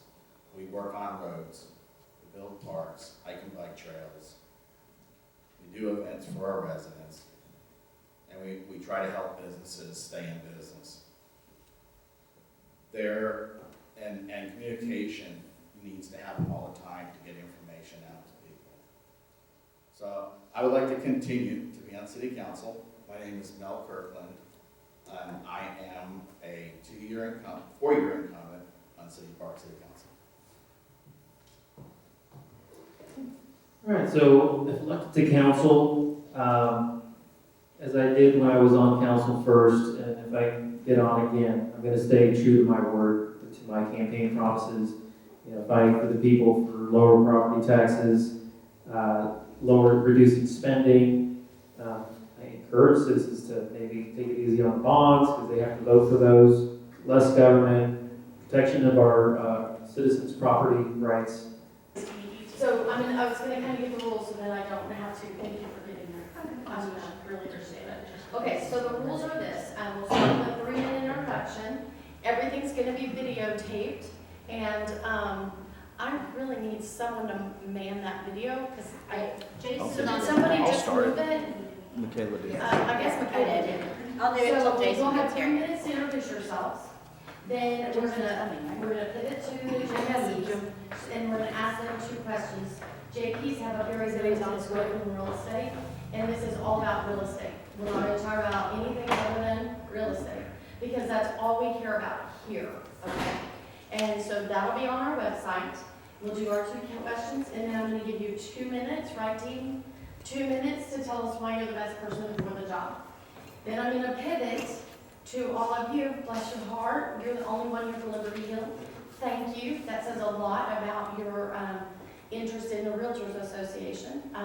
So thank you. I will pivot to you, and I will ask you 2 or 3 questions. And this is where you guys get to cheat, because some of the questions that I asked him, I'm gonna ask y'all. So then you can give your, 2 questions, and this is what I did with Round Rock last night. And then you can give your 2-minute why you're the best person, because you're the only one that showed up for the whole town of Liberty Hill. Why you would want our support. Okay? But again, this is going to go out to 2,000 people, so you really want to talk to them. We matter, yes, but more importantly, this is going to be on our website, and it's going to go out to the masses. So if people say, oh, wow, did you see what, Annette said? Boom, send it out. Look at this stamp mark, whatever. So you want to make sure that you are talking to them, okay? And then you're free to go.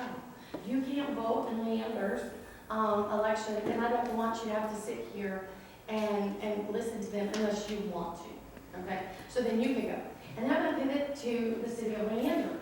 And we're going to start with, come on in. Come on in. So, are you a candidate?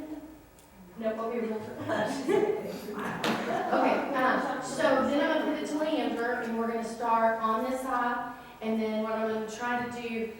start, depending upon how long-winded, you're gonna get 2 minutes.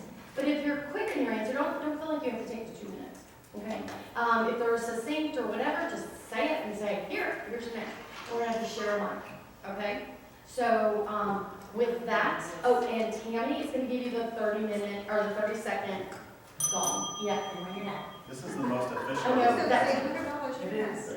Okay, so we're going to go ahead and get started now that I have everybody that's supposed to be here. And do you want to come and say something, Miss Julie, to our realtors? You got that? Amy, is it on? Yes, it's recording. Yeah, Okay. I think so, yeah. I'm going to last 2 nights, so we're going to follow talking again. I'm Julie McKeska with First American Home Warranty, and I'm sponsoring the goodies in the back, so please help yourself to that. You were here last night too, right? So there's only one new realtor that I can speak to today. So I do home warranty for North Central Texas, First American, and just love to be part of the organization and meet with all these wonderful realtors and support them and take care of them and their clients. So I appreciate being here. Please, when you're done, don't rush off with some minutes. Thank you. Take a lot.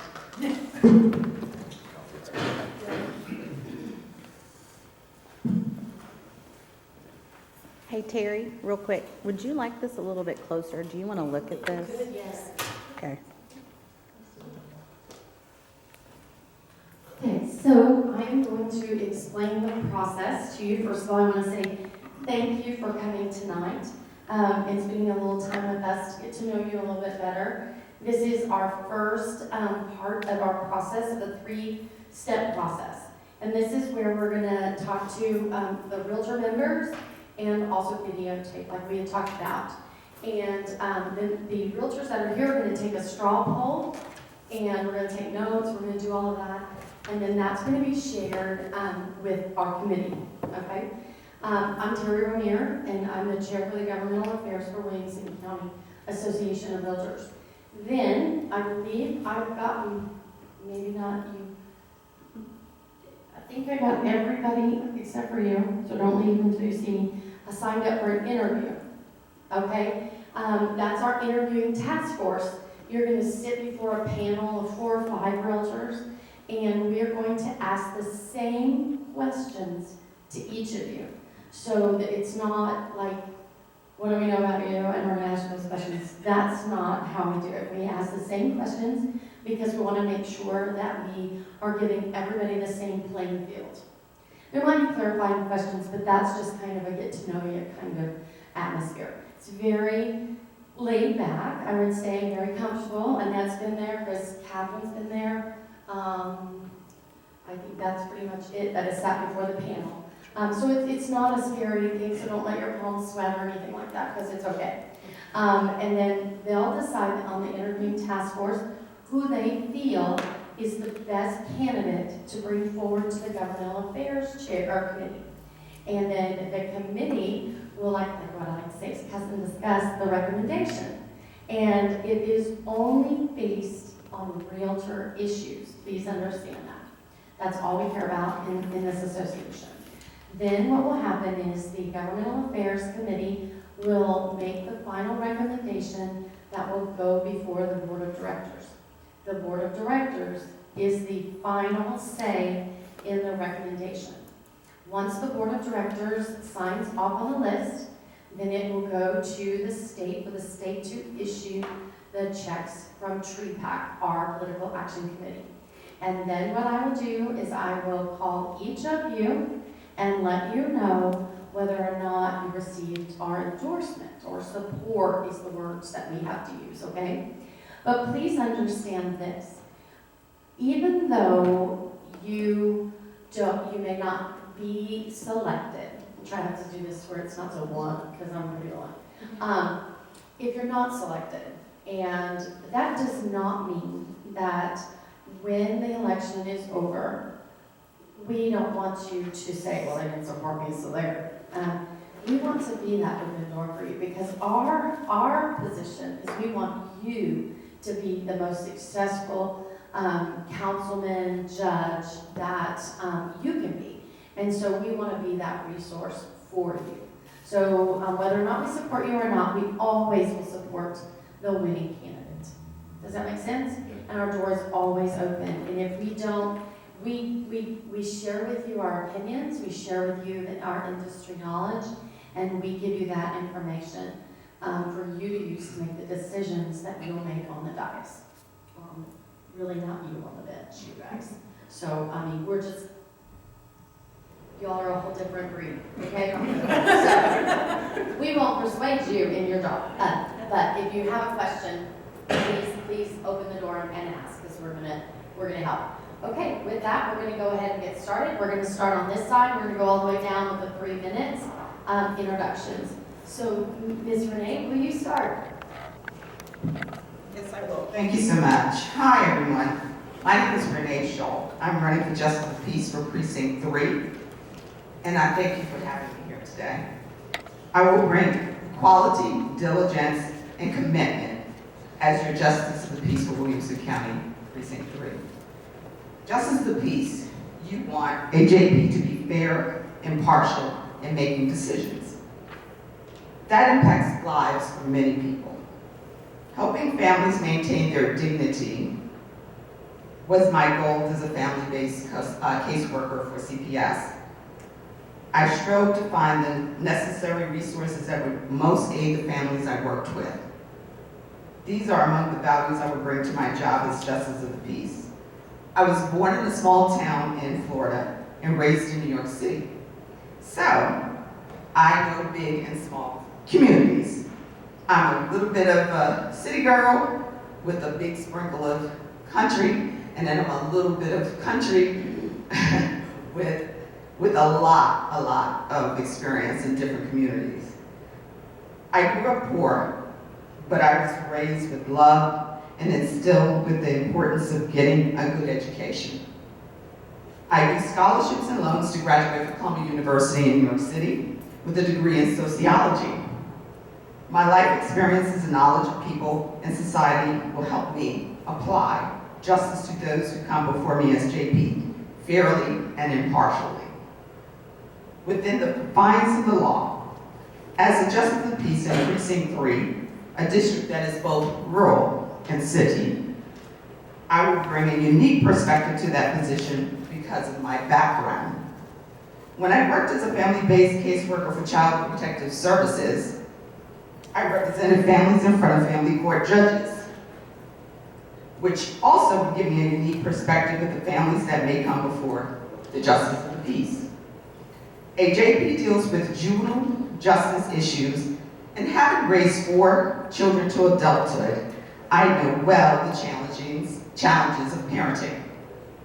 I am sure you parents in the audience also understand what the issues are facing parents. I am now raising triplets who continue to remind me the wonders of childhood, how much society and technology has changed in the last 20 years. After the 2016 election, I felt that I needed to re-engage in politics, which propelled me to volunteer for the Beto senatorial election, and later volunteer as a volunteer congressional campaign person. In 2020, I worked closely with the Biden campaign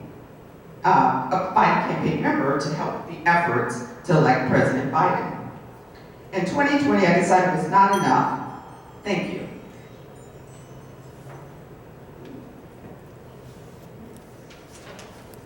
All right.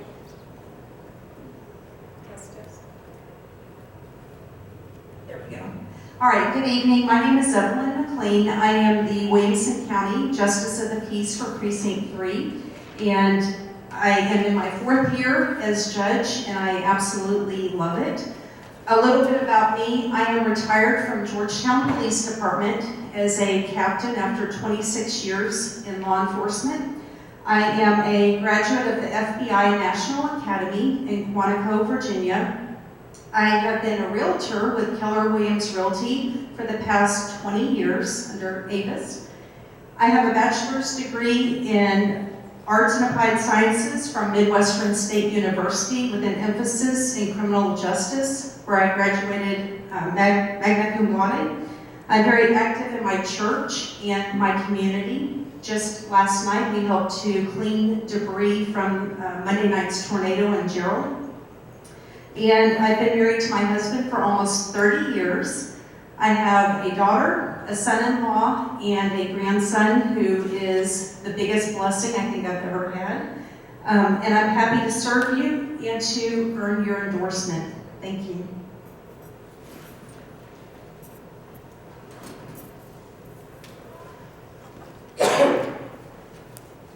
Pardon me.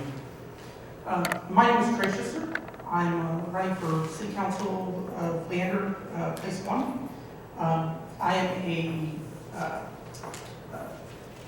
Director of Security for an IT healthcare data processing company with 30 years of experience from customer service through back-end infrastructure and into security.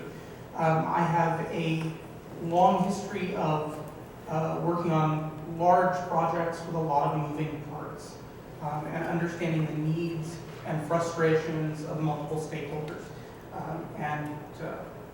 I want to bring this forward into our community. I have a wife of a little over 20 years now. I have 2 children. I want those children to have an opportunity to find their place in our community. Right now, I am afraid that they are going to finish up school and head out on their own, and I won't see them again. And I want to build this community to have opportunities for them with housing and employment and the amenities they need to draw them back and keep our families close and strong. I am here to talk to you about realty because I think you guys are key in this endeavor. We need your help. We need your cooperation to find those places for our families and to help us stay together. I appreciate your time and your consideration. Thank you.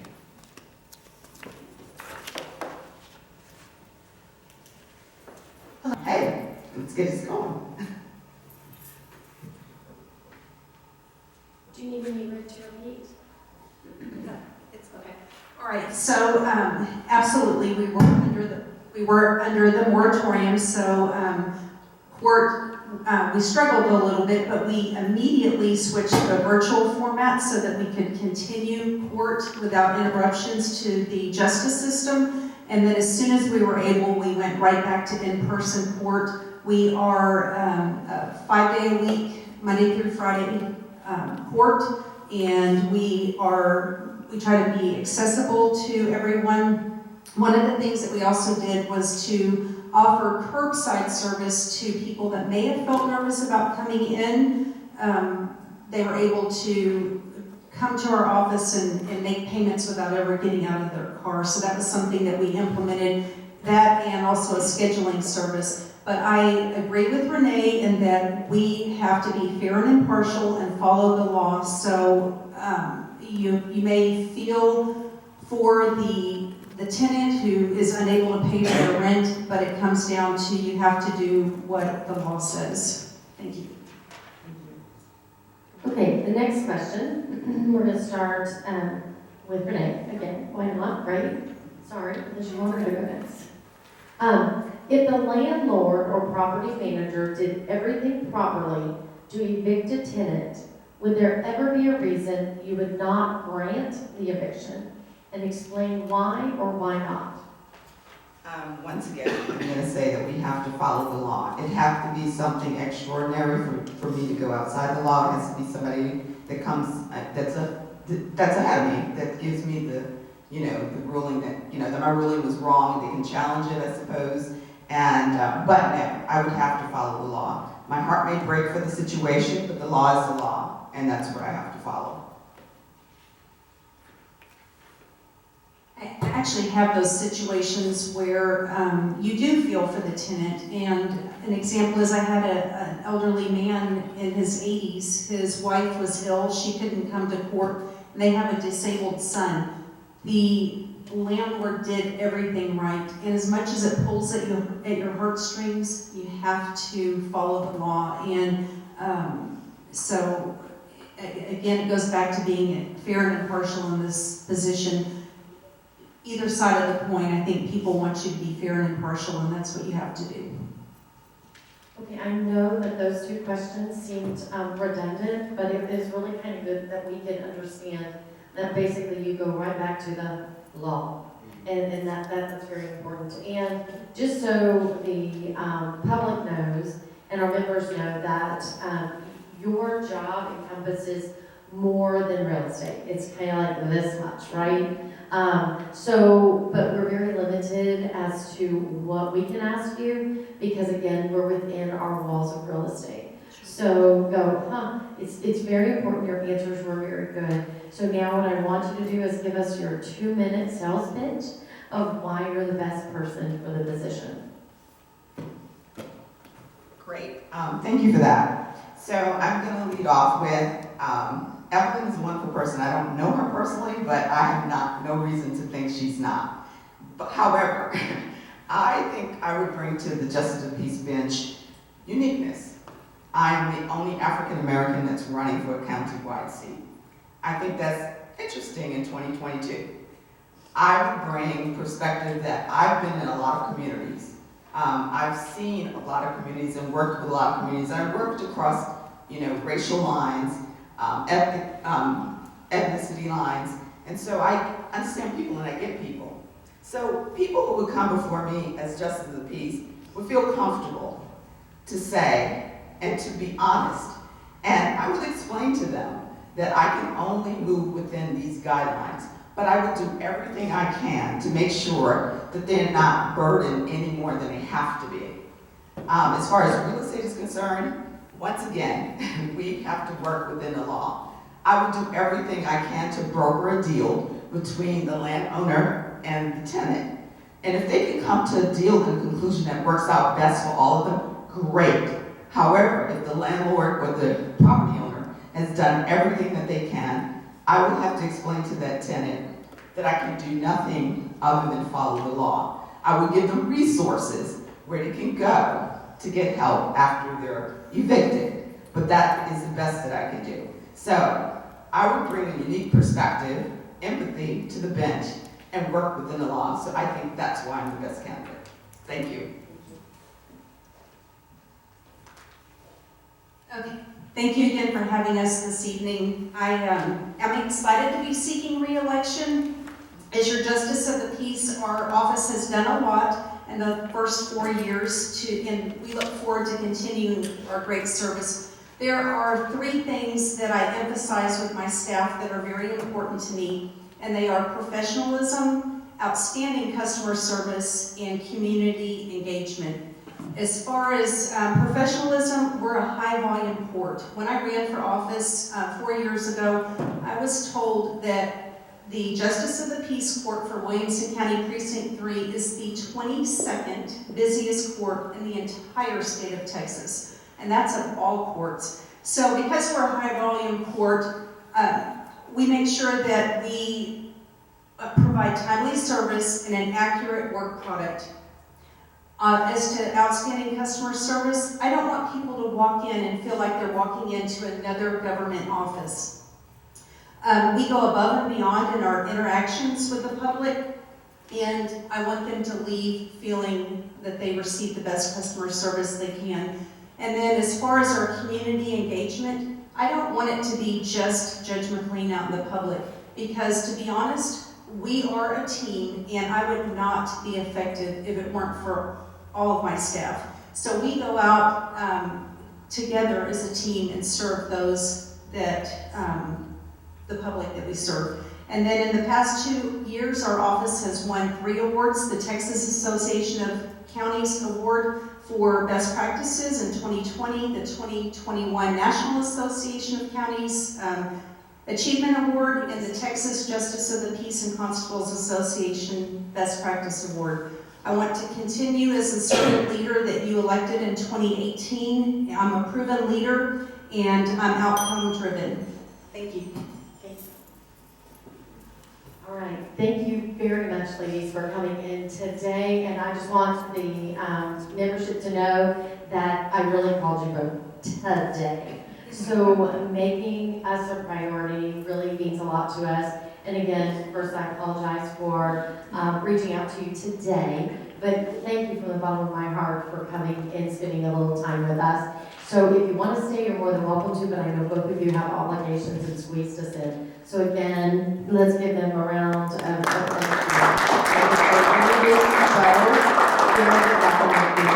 and we'll see you on your interview. Okay, thank you.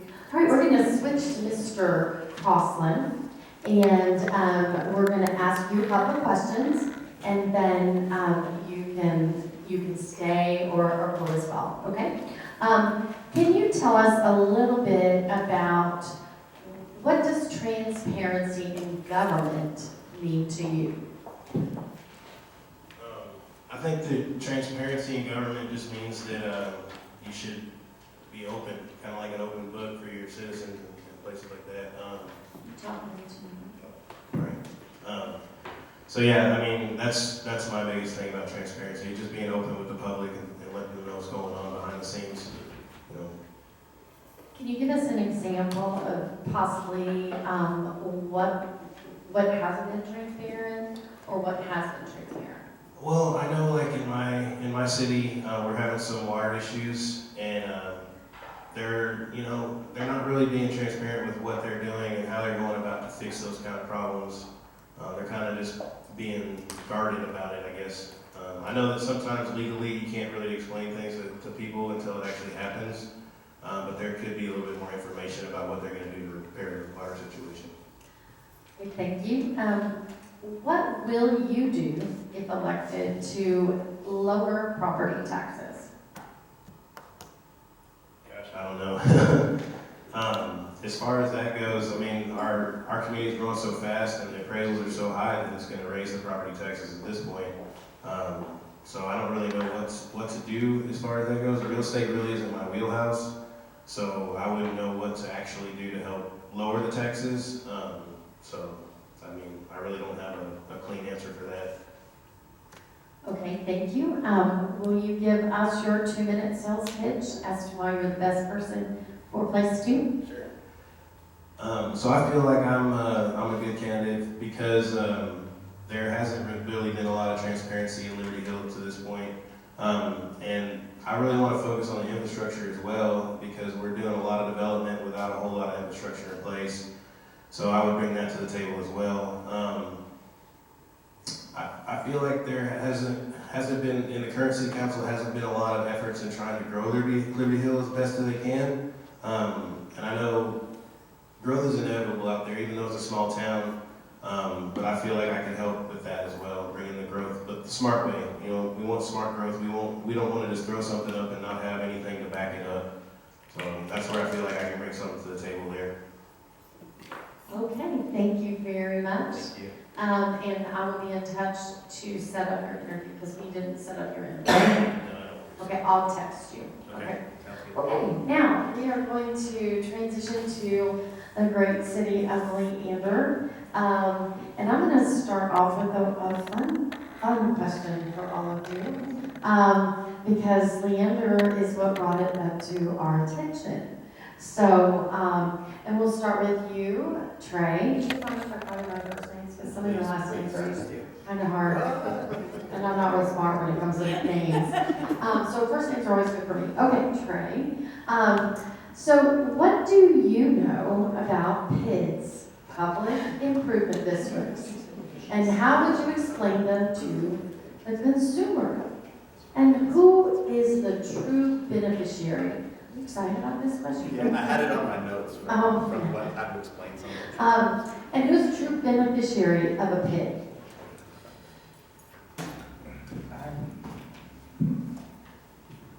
Can you hear me? Yes. I have to admit that I am not intimately familiar with PIDs.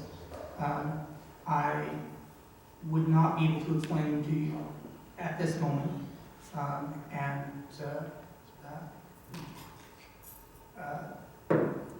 But I will definitely have them in my wheelhouse by the time we get around to the election. In the interviews, well, if you are elected, that's where you would come to us and say, well, what are these? And we'll help educate you. All right, Catherine? It's a bad word. So I became aware of PIDs through my experience of sitting on the back row attending council meetings. So this was before I ran for council. And I remember watching the meetings where they were trying to implement some sort of notification for the homeowners that were moving into areas where it was a PID, and it was a problem. So these PID assessments that they were not necessarily aware of through the paperwork, and then they find out after the fact. So I know that our city has made that very clear that it has to be the notification. I don't know exactly what that process is, but I will say when I was elected to council, I didn't do a lot of research on that because I knew it's like, not doing it, so don't need to know anymore, and that's pretty much it. That was brought up recently, like not interested in PIDs, so I hope that answers the question. Yes, it does. Okay, PIDs. So when you asked the question about transparency. Kids. No, PIDs. I have to be kids. I thought you said pigs. Oh, well, if you knew me, that would be right. So. Don't count that towards me. No, I Please. I'm gonna cut you off. Okay. No, I think I can shed light here though. So I'm familiar with PIDs, and I was familiar with them before I was on council because I sold against other communities that had PIDs. So I use it to my advantage, right? Well, you better ask that sales counselor over there about that PID because you probably haven't heard about this, right? So I was educating people on PIDs before I was on council, and I already knew this was a very bad thing. You ask the beneficiary. Ultimately, the beneficiary, I guess, is kind of the city, but it's really the developer at the end of the day. I do not believe that the homeowner is certainly not, because they're getting something, but they're actually paying more for it later, and they might not have been disclosed to you properly that they're really paying for it. And so, if there's one thing that I could say certainly, and a council member who will no longer be with us, he's the most outspoken about it. But there's no chance of a PID getting passed in our city while I'm on council, as long as I have a voice. These are just things. I think there's a benefit if you are to go through a neighborhood that has a PID. And share some efforts, again, reducing costs within the city by working with our neighbors to do things like engineering projects and whatnot, where they may have tools that we don't have access to, or we may have tools that they don't have access to, and split that cost savings. Okay, let's start with Chris, if you'll pass the mic to him. Oops, not fair to start with you on this. Are we getting a third question? Huh? We're getting a third question. Yes, here All right. we are. Do you know what a hidden tax is in relation to real estate? A hidden tax. Hidden tax. I mean, as far as a hidden tax, not hidden fees on the closing documents, I do know those are coming from a lender side, but can you clarify? Well, there was a big campaign about hidden tax. And I will tell you this, as I'm a broker, and I'm a former elected official for the ISD.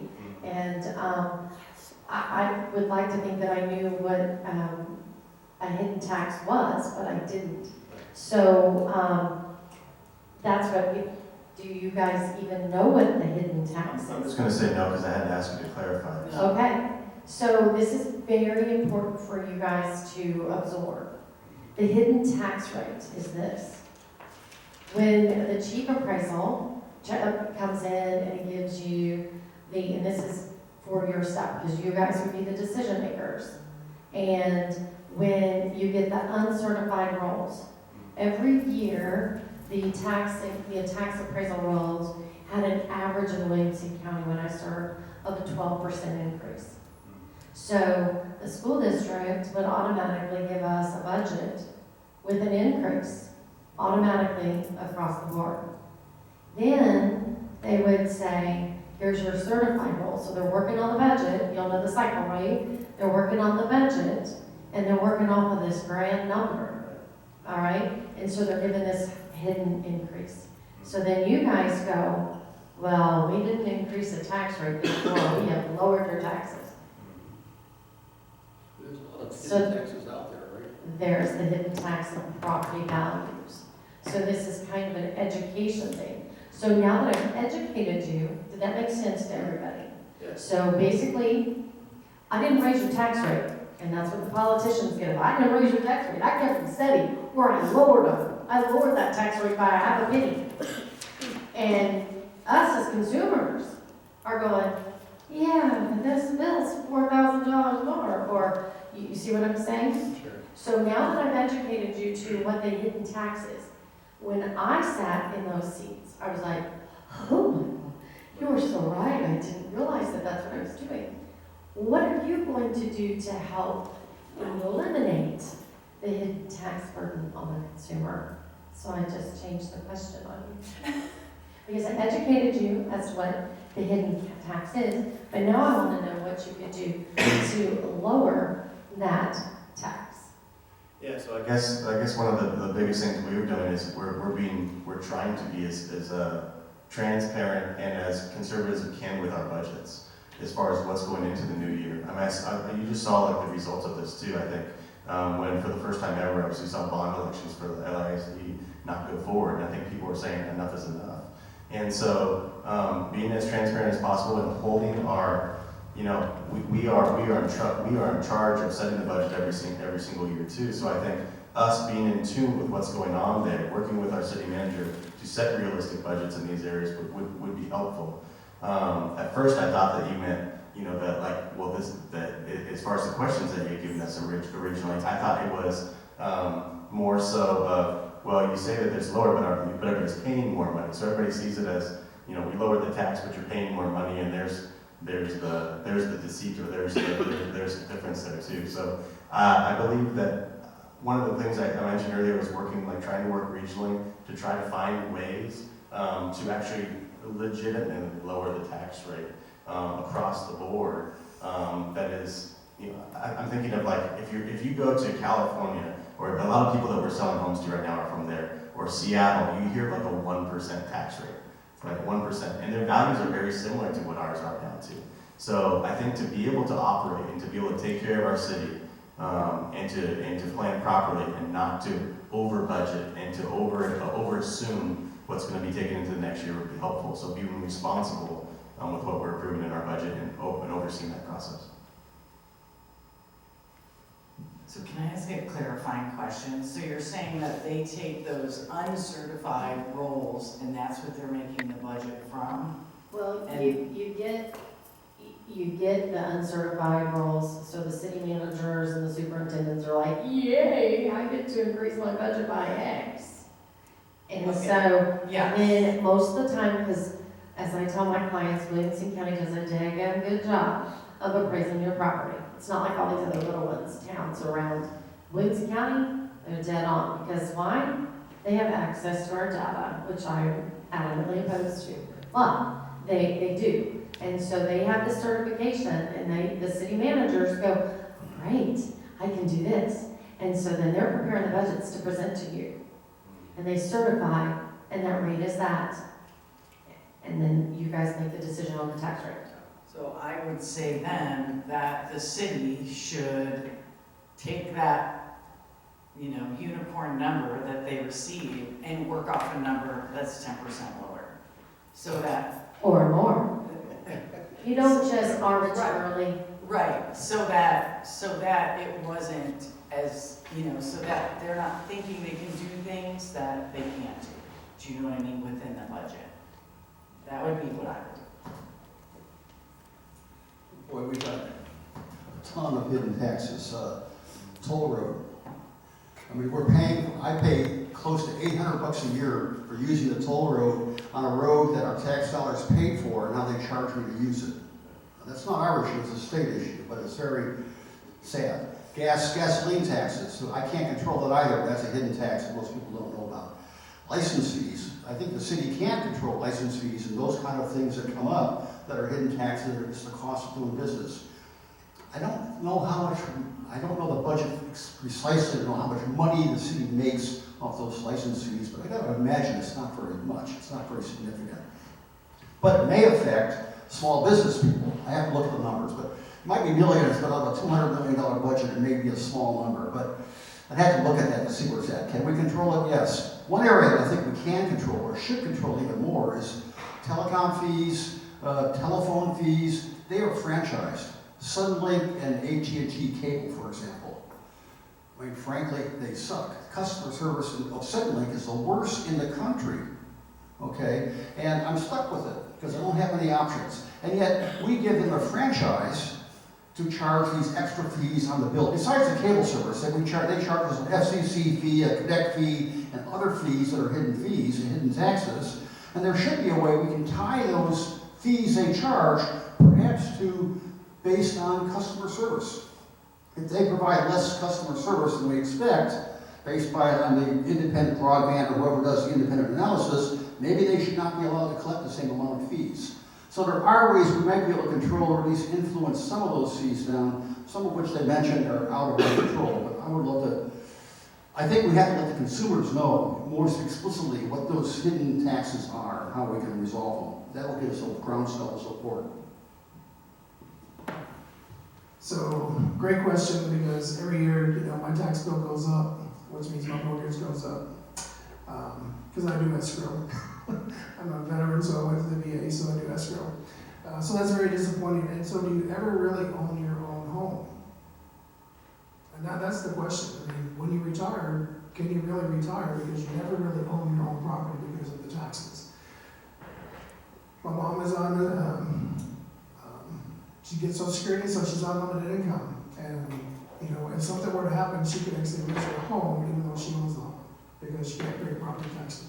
So I think this is an issue that is bigger than just our city, but it's time, I think, that we actually start getting those conversations to see how we can actually maybe come to some resolution over the years to actually not increase the taxes each and every year, because even though you lower the tax rate, which I'm really grateful for what our council does, but when you get a higher tax bill, you have not really lowered the taxes, you just lowered the rate at which you're being taxed on. So there's a lot of work to be done. Obviously, we cannot sell it just at our local level.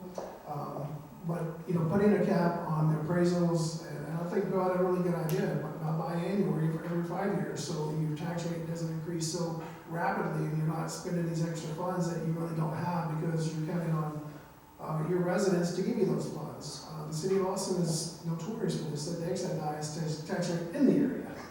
And that's why a lot of people don't live there, because you really can't afford it. And they spend it on these pet projects that, anyways, I can go on and on about the city of Austin because I worked there for 25 years, but I won't do that. But we have to come to some kind of resolution, because I want to eventually own my own property in my home and not finance it through the county and the state every year. Thank you. Okay, thank you. Oh, I'm sorry, Trey, let's go. Go that way. You threw us off. Thank you, fantastic. Sorry.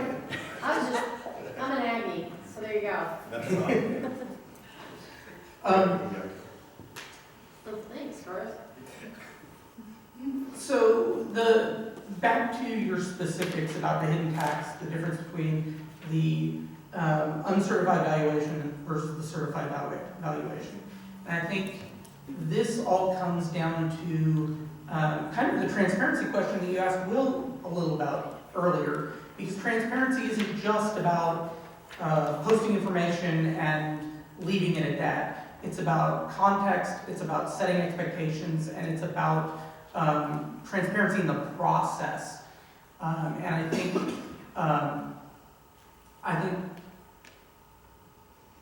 think part of the problem with a hidden tax is that it's hidden. When you say that we base a budget off of a certain value, and then later a certified value comes out, and a city manager may go, "Oh, look, we have more money than we thought." It's the fact that it's hidden. It's the fact that the